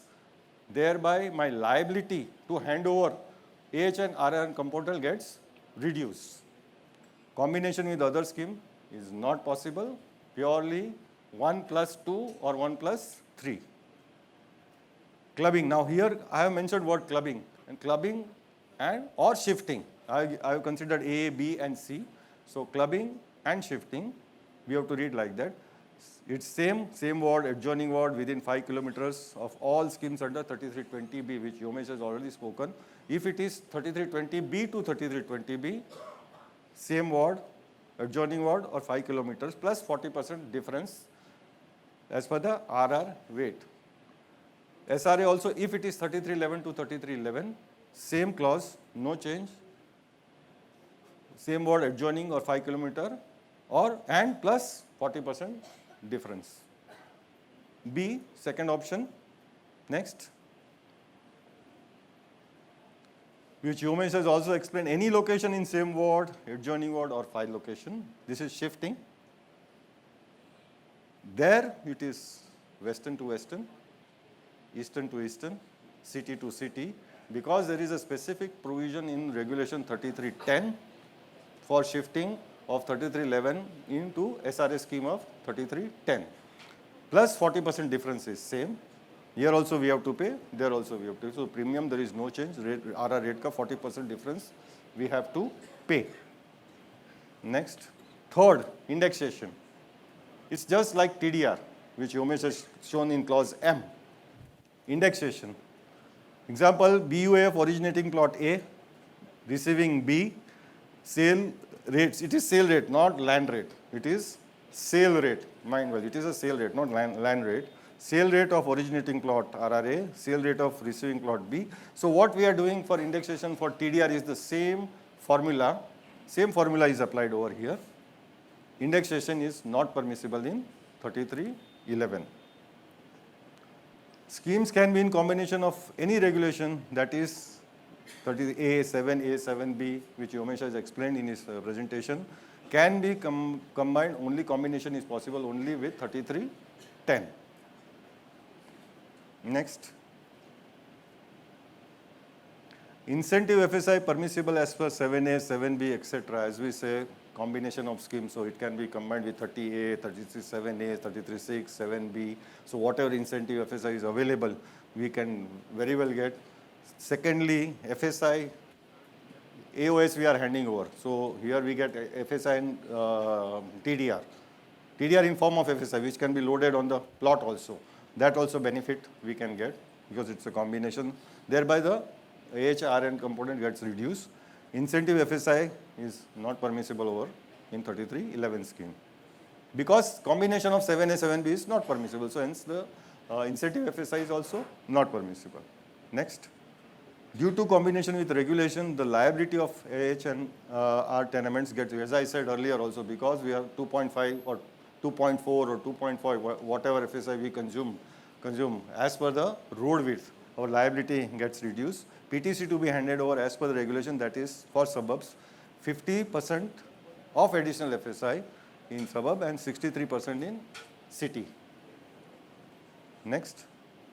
7% infrastructure charges deleted, hence no additional charges to be paid. 2% of infrastructure charge are being levied in 3311A by SRA. Just 7% infrastructure charge, if you calculate it, it was coming to be a huge amount only, sir. So this is very good provision for 33.7A. It was a huge 2% के सामने 7%, comparatively 5% is a huge amount which developer were supposed to pay. LOS requirement, Yogesh has explained 10% for purely and pro rata in combination. There, as SR is permitting reduced LOS as per regulation 3310, wherein it is 8% of the net plot area, which is as per the policy in force. Next, relaxation in parking space. Yogesh has explained all three clauses: relaxation in parking, relaxation in open spaces, relaxation in height 43. He has explained it very well. There also all these clauses are same, so there are no changes. It's now on par. 3320B for such relaxation, 3320B and 3311 is same. Both of you, sir, Unge sir and Rathod sahib, and all devices, one request. Sir, 47 का एक amendment कराओ. वो नहीं है. That is there in 3311, which is not in 3311. So there is one difference, positive for 3311. One thing which I forgot to mention over here. Sorry. We will give representation, definitely. Definitely, Piata. And in fact, sir, we had given our representation and BMC was very, they had accepted our representation, and on that basis, modification, and after all discussions, modifications were proposed by BMC and sent it to government. Definitely, so we will give you the representation. So 47A, there it is 6 meters up to 72 meters and 9 meter one side. Here, apna regular 47B lagta hai. So that one clause we request sir to push that matter. So to make it equal and on par. That will make a planning more easy, sir. Next. I have given one sample calculation wherein the ready reckoner rates are considered very high, sale rate of the receiving plot and sale rate of originating plot.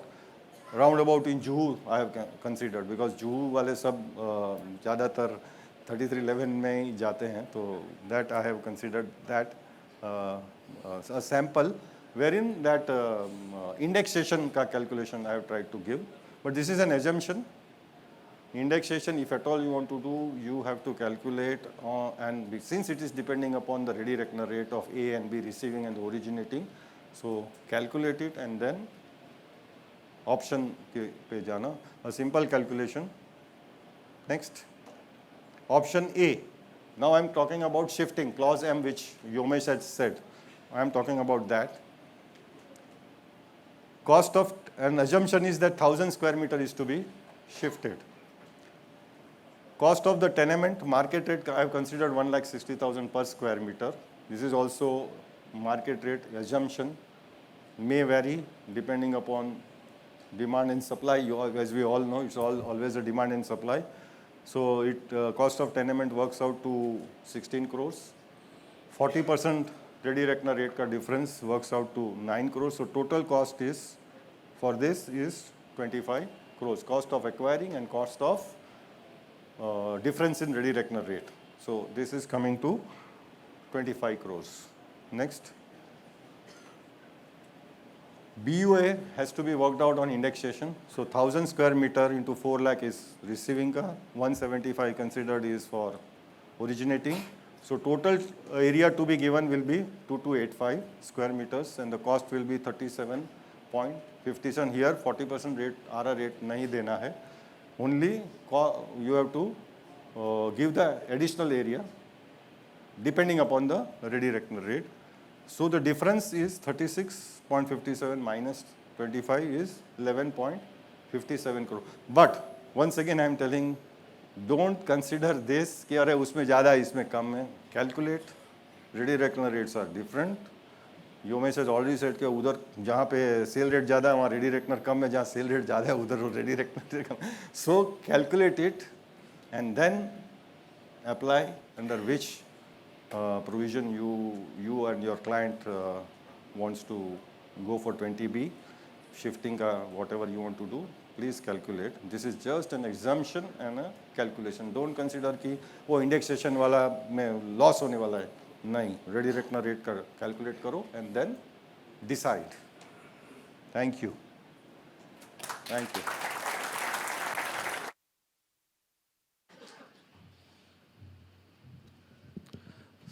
Thank you, Manoj Dubal sir. A good comparison between 3310 and 3311. After submission of proposals in 3311, LOI 20 days, IOA 10 days and CC 10 days. तो 30 days में आपको LOI, IOA और CC 3311 में मिलता है. I hope, yeah. So I hope you also get the same approval in 3320. Next speaker, Sukhatmi sir, for his final speech, and then we'll have a question answer session. Sri Sukhatmi, past president, not a keynote speech, but a speech. Everyone enjoy. Good evening, everyone, and all rarely smiling faces of devices and sub-engineers. Except chief engineer, he always smiles. Even he will refuse, he'll smilingly refuse it. Sahib, honar nahi. Absolutely a very encouraging crowd. It's something looking like a Filmfare award, where all devices, sub-engineers, all heroes of 4 building proposal departments are here at a time, right? At a time they are making appearance, which is a rare sign. Like sub-engineer असो तो एई नसतो तो sub-engineer नसतो. चारी एकत्र असली की ते इंद्रधनुष्य कधी बघायला मिळत नाही, रेअरली. ते आज आता मला इकडे दिसतंय. उंडगे साहेबांबद्दल काय बोलणार मी? He is my favourite. त्यांना मी अनेक बाकीच्या कॉलेजमधले स्टाफ पण त्यांना ओळखतात, कारण he is very versatile kind of a person. Not only building proposal, but other subjects also. You can discuss law with him, you can discuss town planning with him. Almost you can discuss anything, and commissioners also discuss with you. So, पानी रे पानी तेरा रंग कैसा, तो commissioner तेरा रंग कैसा, उंडगे साहब जैसा. He is the person who decides and who indoctrines the new IAS officer and explains the role of an architect, role of engineer, right from sub-engineer, and he steers, he acts like a catalyst to get the approvals smoothly from the IAS officers. Tough task, I'm telling you.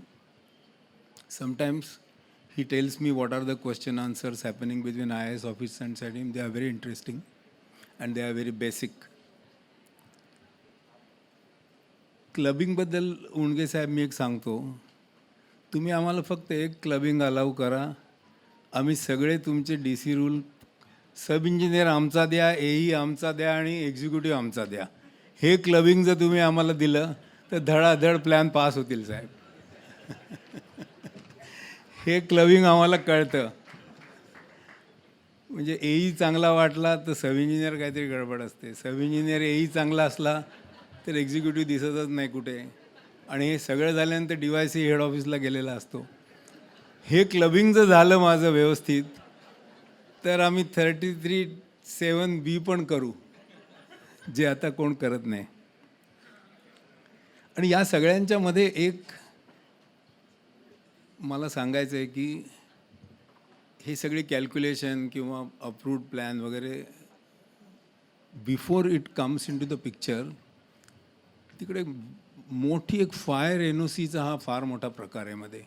ते fire NOCच्या मधून त्या enter the ड्रॅगनमधून गेल्याशिवाय you cannot see the building proposal का sub engineer. Consultant होते तेव्हा खरोखर आनंदाचे दिवस होते साहेब. त्यांनी सांगितलं की रेव्हेन्यू इज नॉट टेकन. तर रेव्हेन्यू घ्या पण कन्सल्टंट ठेवा.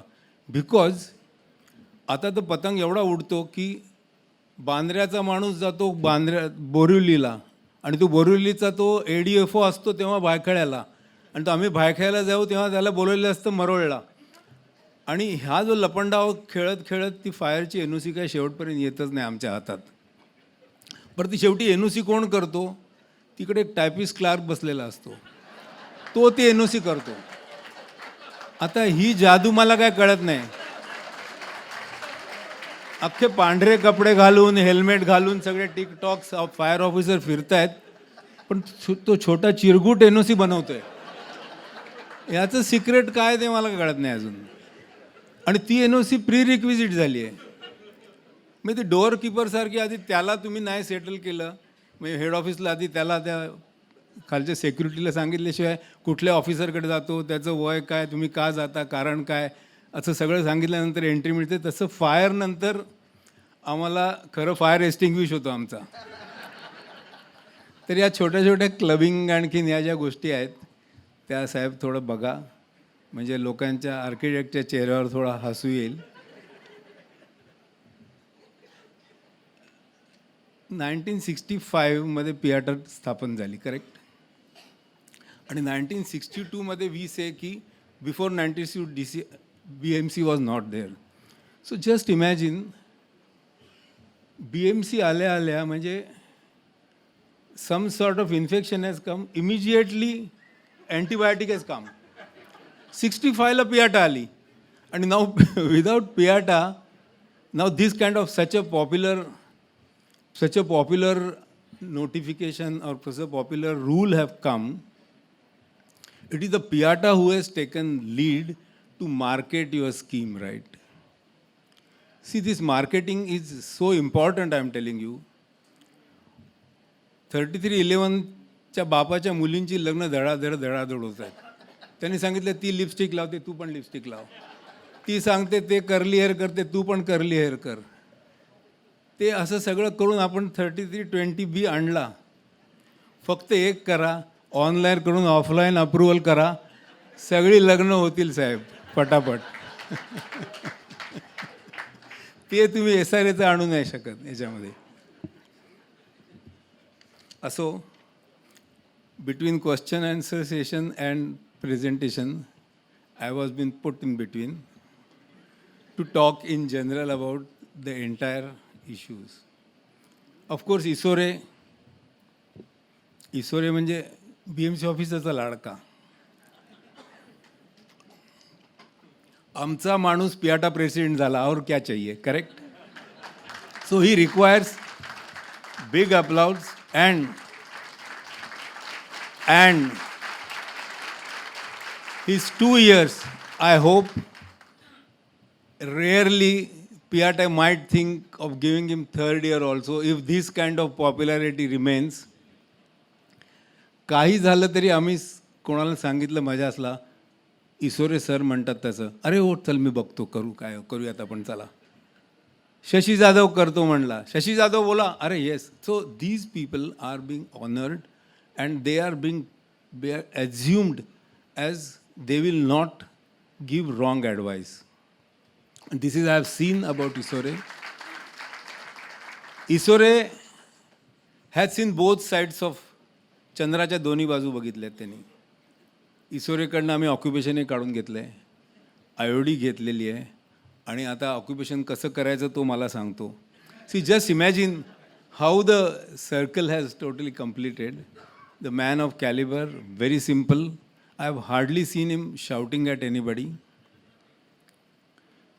And the way in which he was explaining in Majas, he explained the 33.9 in such a lucid language.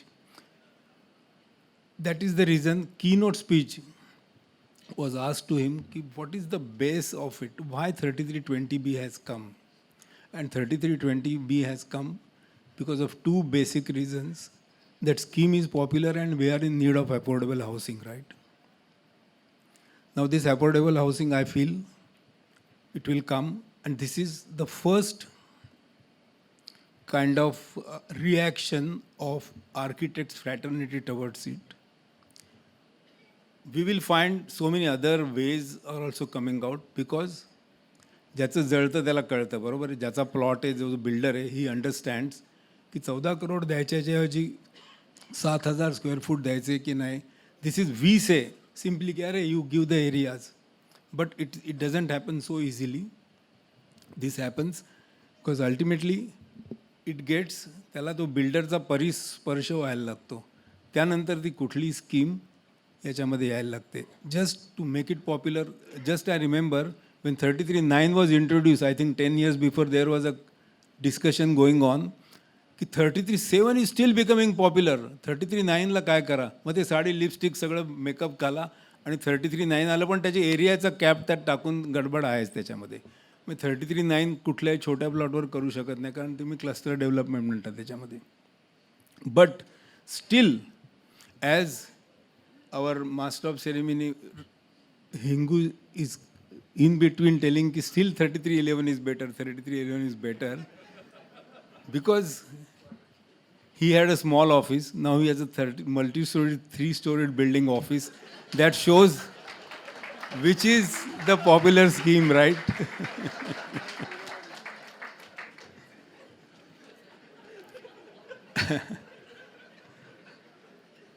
This is just to reduce your questions so that you start enjoying and we can finish the question answer session. But our question answer session is generally ends up with questions only. Answers never come because answers are given by sub-engineer, right? So we pretend to give question answer session, but questions are important. Like when we do cross-examination, only answers are written in the court, right? Questions are not. So it is reverse here. We will just record the questions here and we will ask, these are the questions we have asked you, for which answer was given like this. तर सब engineer म्हणाले ते तेव्हा त्यांना वाटलं असेल, पण आता मला सही करायची आहे इकडे. So again, Isore explained everything quite lucidly, and it's something like, for example, if I explain something, you get convinced because I must have understood that is the ability which Isore has. He doesn't speak as if somebody else's presentation is showing, right? He is doing from bottom of his heart. योमेशचं काय बोलणार? Absolutely. Yomesh, you make a very good impact, and he, in his jocular language, he keeps on pinching also officers and BMC officers. May not be so efficiently as I am doing it, but he's also doing it very well. Isore and Yomesh, both presentations are very good. Nikhil is infantile, so he was amongst the figures, and you said remember 10,000, remember 9,000. People remember that batata vada which you have eaten, right? And of course, last culmination was our Manoj Kumar Dubal. His knowledge is absolutely accurate. He speaks less, but he speaks in such a manner that he has not to take reverse gear. Whatever he speaks, you can ask him 2 वाजता रात्री त्याला हलवून विचारलं की तू हे बोलला तर बरोबर, I have said this and I will keep on saying this, right? But as there was some repetition happening, but through these 3 presentations, Piata has opened a total brainstorming session amongst everyone, including, for example, what is happening when such a large expectations are raised. So any cricket team or football team starts shivering. That is what is happening with BMC officers. की एवढ्या एक्सपेक्टेशननी तुमच्याकडे आल्यानंतर, see how we are going to deal with, because all signatures, all approvals, and ultimately the result is going to come through the approvals. So don't be surprised if this entire lobby is little nervous while approving the plans, because first time this is coming, and there is a pressure that you make it popular, but make it popular, it doesn't mean कि you totally forget the rules and approve the plans, right? So this kind of resistance, any scrutiny officer will never become a popular because he is scrutinizing. Any auditor is auditing your things. But while auditing, there should not be over audit, and there should not be something like people are discouraged from coming to building proposal department, right? दुःखी आले तर ते हसत जाऊ द्या साहेब. SOP, we are all saying, let this SOP come fast. आणि SOP कसा लवकर आणायचा त्याचा SOP आम्ही तुम्हाला देऊ. So that you can bring the SOP as early as possible and entire thing can be smoothened. Thank you very much. Samir Hingu, please take.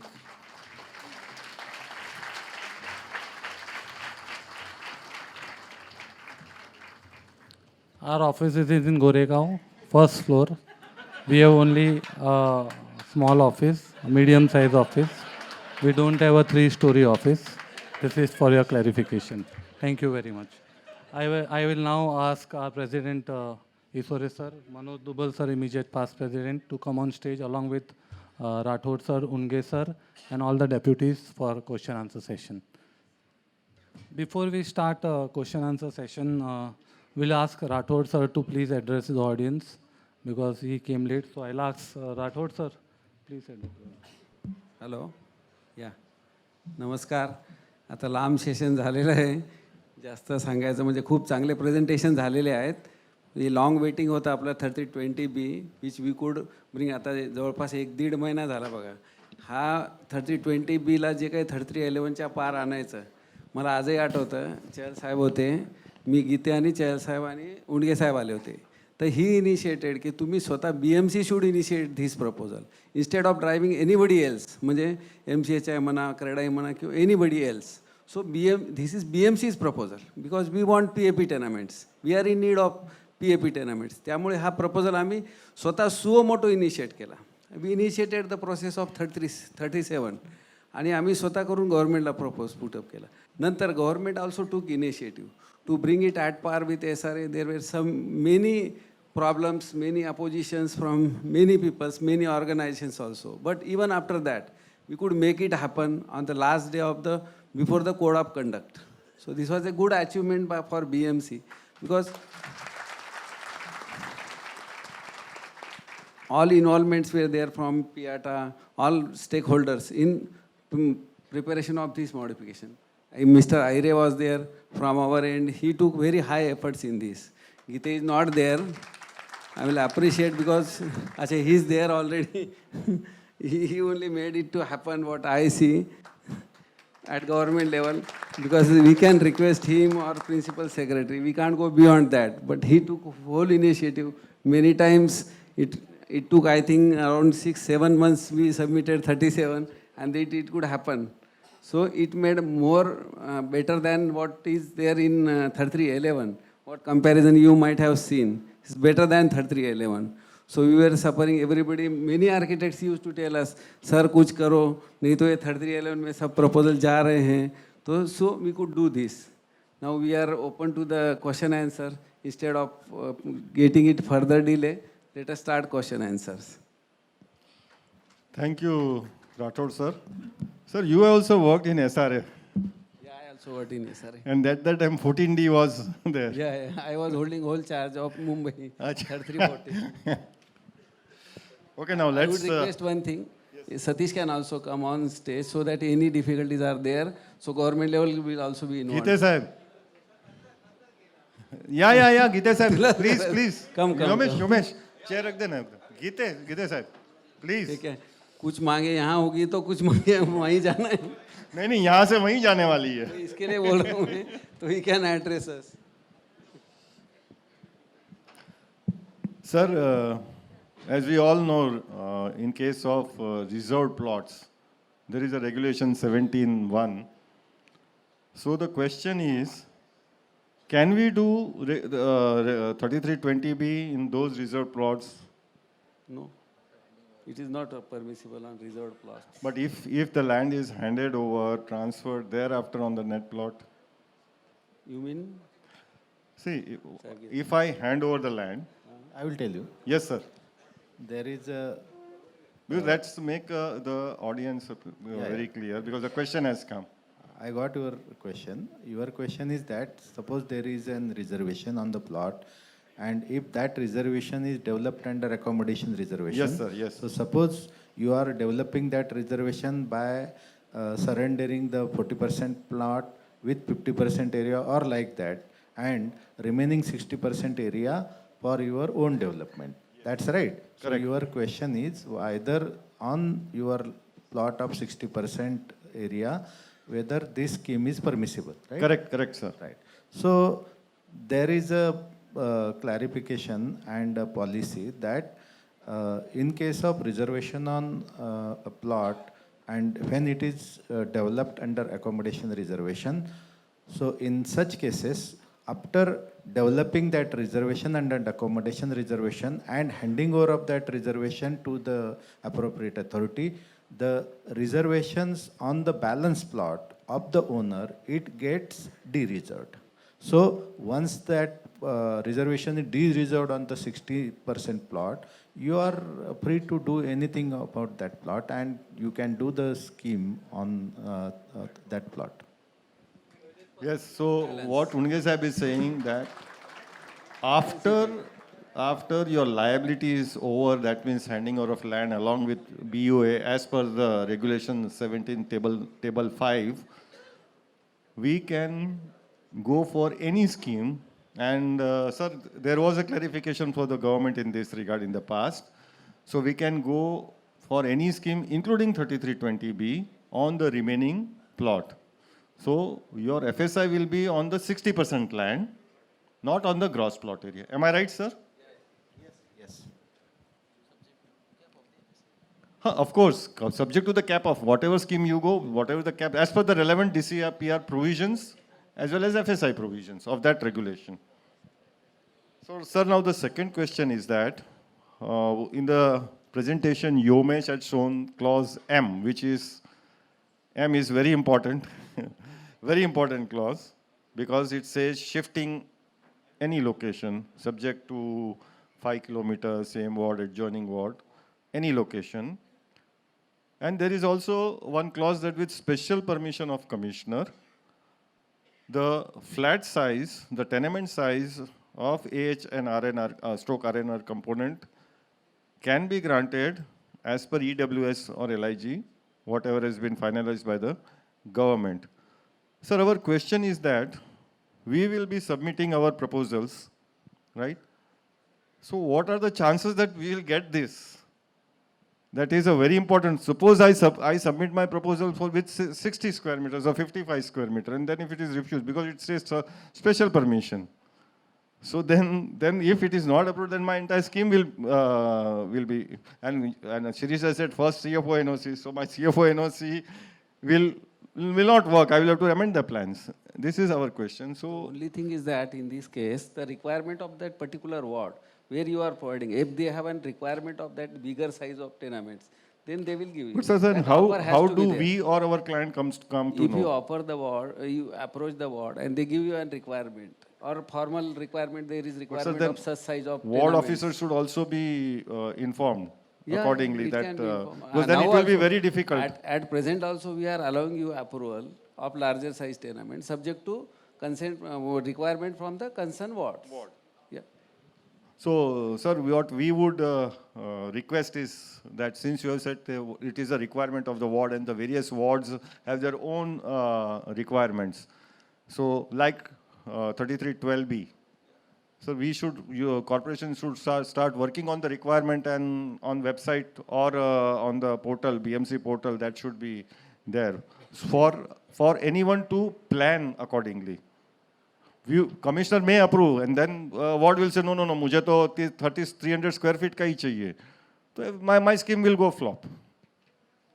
Yes. So in a transparent manner, we should work it very fast Yes, for you are- transparency. You are right, because whatever be the requirement, permissible as per regulation is 27.88, and up to 60 square meter it is permissible. Right, That right, regulation says right.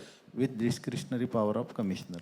Now, while using the discretionary power by municipal commissioner, there should be some rational basis. Right. So, if the data is not available with the corporation, or it is not prepared or not ready, then that's not your fault. Correct. That is the duty of the PMC. Yeah. So, that may take some time to collect the data or like that. But till time, you are free to submit your proposals. Okay. So, as far as now, early birds. So your take a proposals note will of this. Everyone, please take a note of this. So this is one kind of वो क्या बोलते हैं हमको push करने के लिए मैं popular कर सर ने बोल दिया अब submit करो. Just a joke, huh? Sir, another question is, CC is CC will be granted in 1:1 ratio. So if the CC of AHRN tenement is granted, let's say for 1,000 square meter, then 1,000 square meter CC for the sale component will, because it is, earlier it was 0.5 to 1, 0.5 sale and 1. In modification, it has now become 1:1. So that also is a very good. But sir, there is one more clause that full CC will be granted only after handing over of AH and RN. This is a little bit contradicting, sir. So something has to be done on this. Yes, there is some contradiction that will be sorted out. Okay, sir. Thank you very much, sir. Then another question is calculation of carpet area of AH and RNR, that is BUA divided by 1.2. So total built up area divided by 1.2, that much carpet area, and then divided by whatever carpet area given, that tenements has to be given. Am I right, sir? Yes. And even there is a clause of which Yomes has presented in his PPT, is that after deducting 2 meters of patches, which is not counted, not taken free of FSI. So Yes. whatever is counted will be deducted. Yes. So first, let's say built up area is 1,000 square meter, just an hypothetical. And my 2 meter ka passage is 200 square meter. So I have to give 800 square meter BUO in form of flats, tenements. So then divide by 1.2 karke, whatever the number of tenements, carpet area divided by the carpet area of flats. Correct? This is the interpretation. Am I right, sir? Yes. So everyone, please do your calculation No, accordingly. let us understand the logic behind this provision. Yes, sir. So when you are going to provide the tenements of 300 square feet, 27.88 area, or similarly, so there are likely planning constraints, because that you might be seen in the SRA buildings. There are tenements along the two sides, and there is a passage between these tenements. So as per our regulation, no passage is permissible free of FSI, as per regulation 31, except in front of the lift and staircase Lift lobby, yeah. So in such case, if you are planning to give the tenement, number of tenements, 4, 6, 8 tenements or 12 tenements on a single floor, then to give the access to these tenements, it is required to provide the common passage. Correct. So in such cases, the common passage, though it is unavoidable, you have to count into FSI. Correct. So it should not be hardship on you that to give that passage without any benefit. So that's why only in such cases where there is an hardship in planning, though that passage you will not be given free of FSI. anything. So that will be counted into that area Built up to area. be handed over to corporation. And after deducting that area of the passages, the remaining balance area will have to be handed over for RNR component. And for information, this was not the original provision. This has come in the modification. So it's a very, very good, as Undge Sahib has explained the reason, a very good modification for handing over of tenements. Yeah. I would request our President Isore for another sets of questions.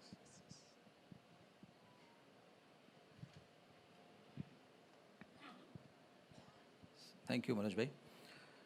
So there is a bunch of question sheets, but the questions which have been put forward by Manoj Kumar Dubal, our immediate past president, were the representative of those questions, which we had discussed in our EC meeting, EC committee rather, and some of them have been received from, say for example, Ranjit Sawant from Dosti, then some other builder or other architects. So out of that, we had shortlisted all these questions, which needs to be clarified. So more or less, the further questions are on same lines. Those which are not on the same lines, I will try to take up. So probably those who have already sent questions to us, few of them have got their answers already through those representative questions being answered by the, have been answered by the BMC officers. So boat दिलं की मनगट पकडायचं जसं असतं sir, तसा हा एक प्रश्न आहे की once premium for OSD of FSI 1 is paid for FSI up to 2.5, 30A, then for additional FSI and of 1.5 under 33B, 20B, how we will get the benefit of that basic zonal FSI premium in proportionate to that, because premium is already paid. So again, specific case. So are we going to adjust that premium in further premium, or probably that is the question? Basically, I would request any zonal deputy chief engineer to answer this question. बोला पाटील साहेब.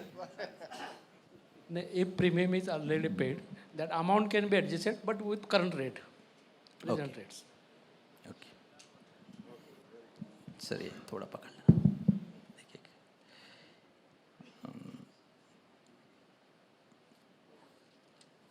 So there are certain questions which we are going to answer through the guidelines being prepared on similar lines. Where there is a, see, people are ready to come to BMC under 3320B, where there is a deferment scheme for earned income available or to be paid under 40%. So deferment scheme आने वाला है क्या? Installment scheme. Sir, Chief Engineer sir. We'll take up with boss. MC sir, we'll take up with MC sir. Yes sir, yes sir. We are in favor because many of the installment scheme we are already on it. Doing, And we have extended it for further also. So we can think of this because we get more interest what we get in FD. So we can think on this. Okay sir, okay. Basically, BMC works on the request from the stakeholders. Correct. Let the request come from you, then we will decide. That is what I was to say, that let us submit the representation. Naredko sir, Rajan bhai. Defected part. Yes, yes. Off-site infrastructure charges have been very specifically mentioned in the modification itself, that those have been deleted. So there is, see, sir, I will try to explain. If I am wrong, please correct me. In development cess column or provision only in the regulation 30, it is provided that wherever there is some charges for development have been insisted under any other head, so development cess will not be applicable to those. And now here, because of making the scheme more popular, we have decreased the or deleted the offsite infrastructure charges. So I think that is sufficient to tell about. Sir, बरोबर आहे ना? Am I right, sir? नाही कळालं नाही तुम्हाला. Development सेसमध्ये असं म्हटलं आहे की इट इज अप्लिकेबल टू काय रेटनी आहे, पण it will not be applicable to those regulations where charges in other some mode are being levied. No, basically that provision is to avoid the duplication of this development cess Correct. and additional development charges. Correct. So in many regulations like 33.5, 33.7 or 33.9, there is a specific provision where they have to pay some development cess or development charges or extra charges in them, that like that. So there, this provision, general provision is under regulation 30. So that provision clarifies that wherever there is a specific provision, similar provision at par with the development cess, then in such cases, this provision of development says is not applicable. Correct. So any regulation, particularly special regulations under 33, where there is any specific provision for payment of development cess, additional infrastructure charges like that, then in that case there shall not be a double charging. That's the provision. Correct, sir. So it has been deleted to make the scheme more attractive. So there was a provision. So that's probably this aspect we may take in the guideline circular, that is, what is the method of handing over PAP to BMC? So that we may take. No, there is a settled method for handing over of the tenements to BMC in any schemes.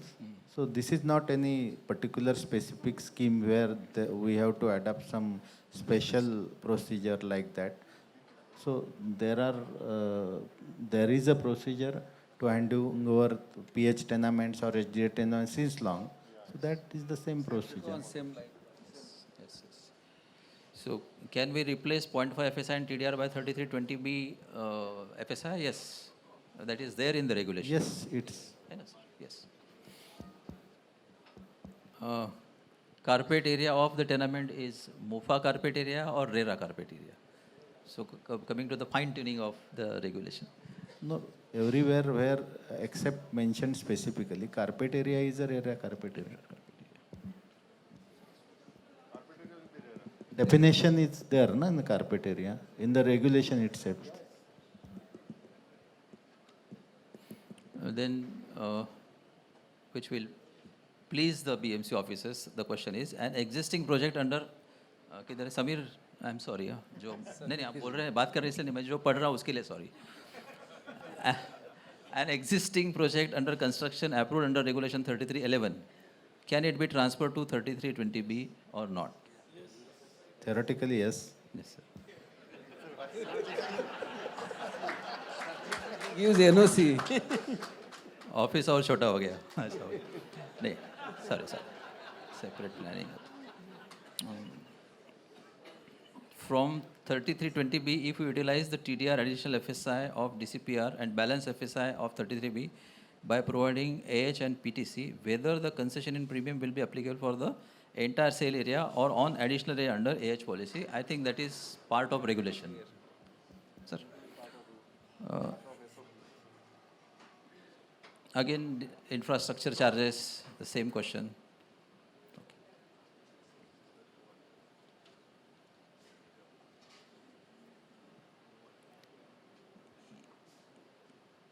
Is factor 20% applicable to common passage area of PAP wing? It has been answered. If a plot is not relevant, what will be the OSD percentage? This is also not relevant. If we are shifting out PTC on another plot, when do we provide such tenements on receipt of CC or receipt of OC to that PAP tenements? Shifting of tenements? Shifting of PAP tenements from one plot to another. So whether it should be done before CC of that tenements or OC of that tenements, at what stage we will be able to shift? So I think stage of shifting, I mean converting the plan. First the plans will be submitted by showing those PAP tenements and then You have to show somewhere, no? Initially, No, you can show on the same plot. No, You see, won't shift. basically, this is the case of shifting. yes sir. Right. So you are going to construct that much for FSI built up area. So if you want to shift that, so if you are shifting, then only your area on your plot will be available for the sale. Yes. Unless you give the alternative tenements at shifted location, you will not be allowed to convert that tenements for sale. That's the very simple logic. Yes. Can 3320B be applicable to internal layout road of 12 meter and more? No, applicability and permissibility of the FSI and status of the road is there is a specific provision under Regulation 30. So whatever the provision that is applicable, and as per that provision, the FSI potential is permissible on the public road or on the basis of private road, on the basis of layout road. It is clarified. Can we provide carpet area more than 60 meters square for PAP? So I only will give the answer that it is no. Sir, very typical question, and might be this is from a developer. Can we create a third-party rights on the sale component generated due to 3320 before handing over of PAP to BMC? It's a third-party right, that means agreement for sale. Before handing over PAP AHR and tenements. Which tenements? Sir, suppose the plans are approved. Whether it is within the plot or whether it is shifting, my plans are approved, IOD is there. So can those flats corresponding to sale of that AH and RN tenements can be sold in open market? That is a question. So that it is cannot be. No? You can't be judge. You can't be judge.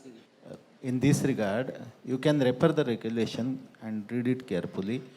So the regulation clearly says that you have to show the area to be handed over to BMC on the plans. Yeah. So it is very clear. Correct. So if it is shown on the plans to be handed over to BMC, the question of selling doesn't arise. It's a sale component which agreement they want to sell. Once the plans are approved, So where should be the problem? once CC is granted for the sale area, so you can do whatever you want. Yes. Is it compulsory to use TDR 0.5 government FSI if we combine 3320B with 7A, 7B? It's not compulsory. As I said in my presentation, that is a maximum FSI of 3 or 4.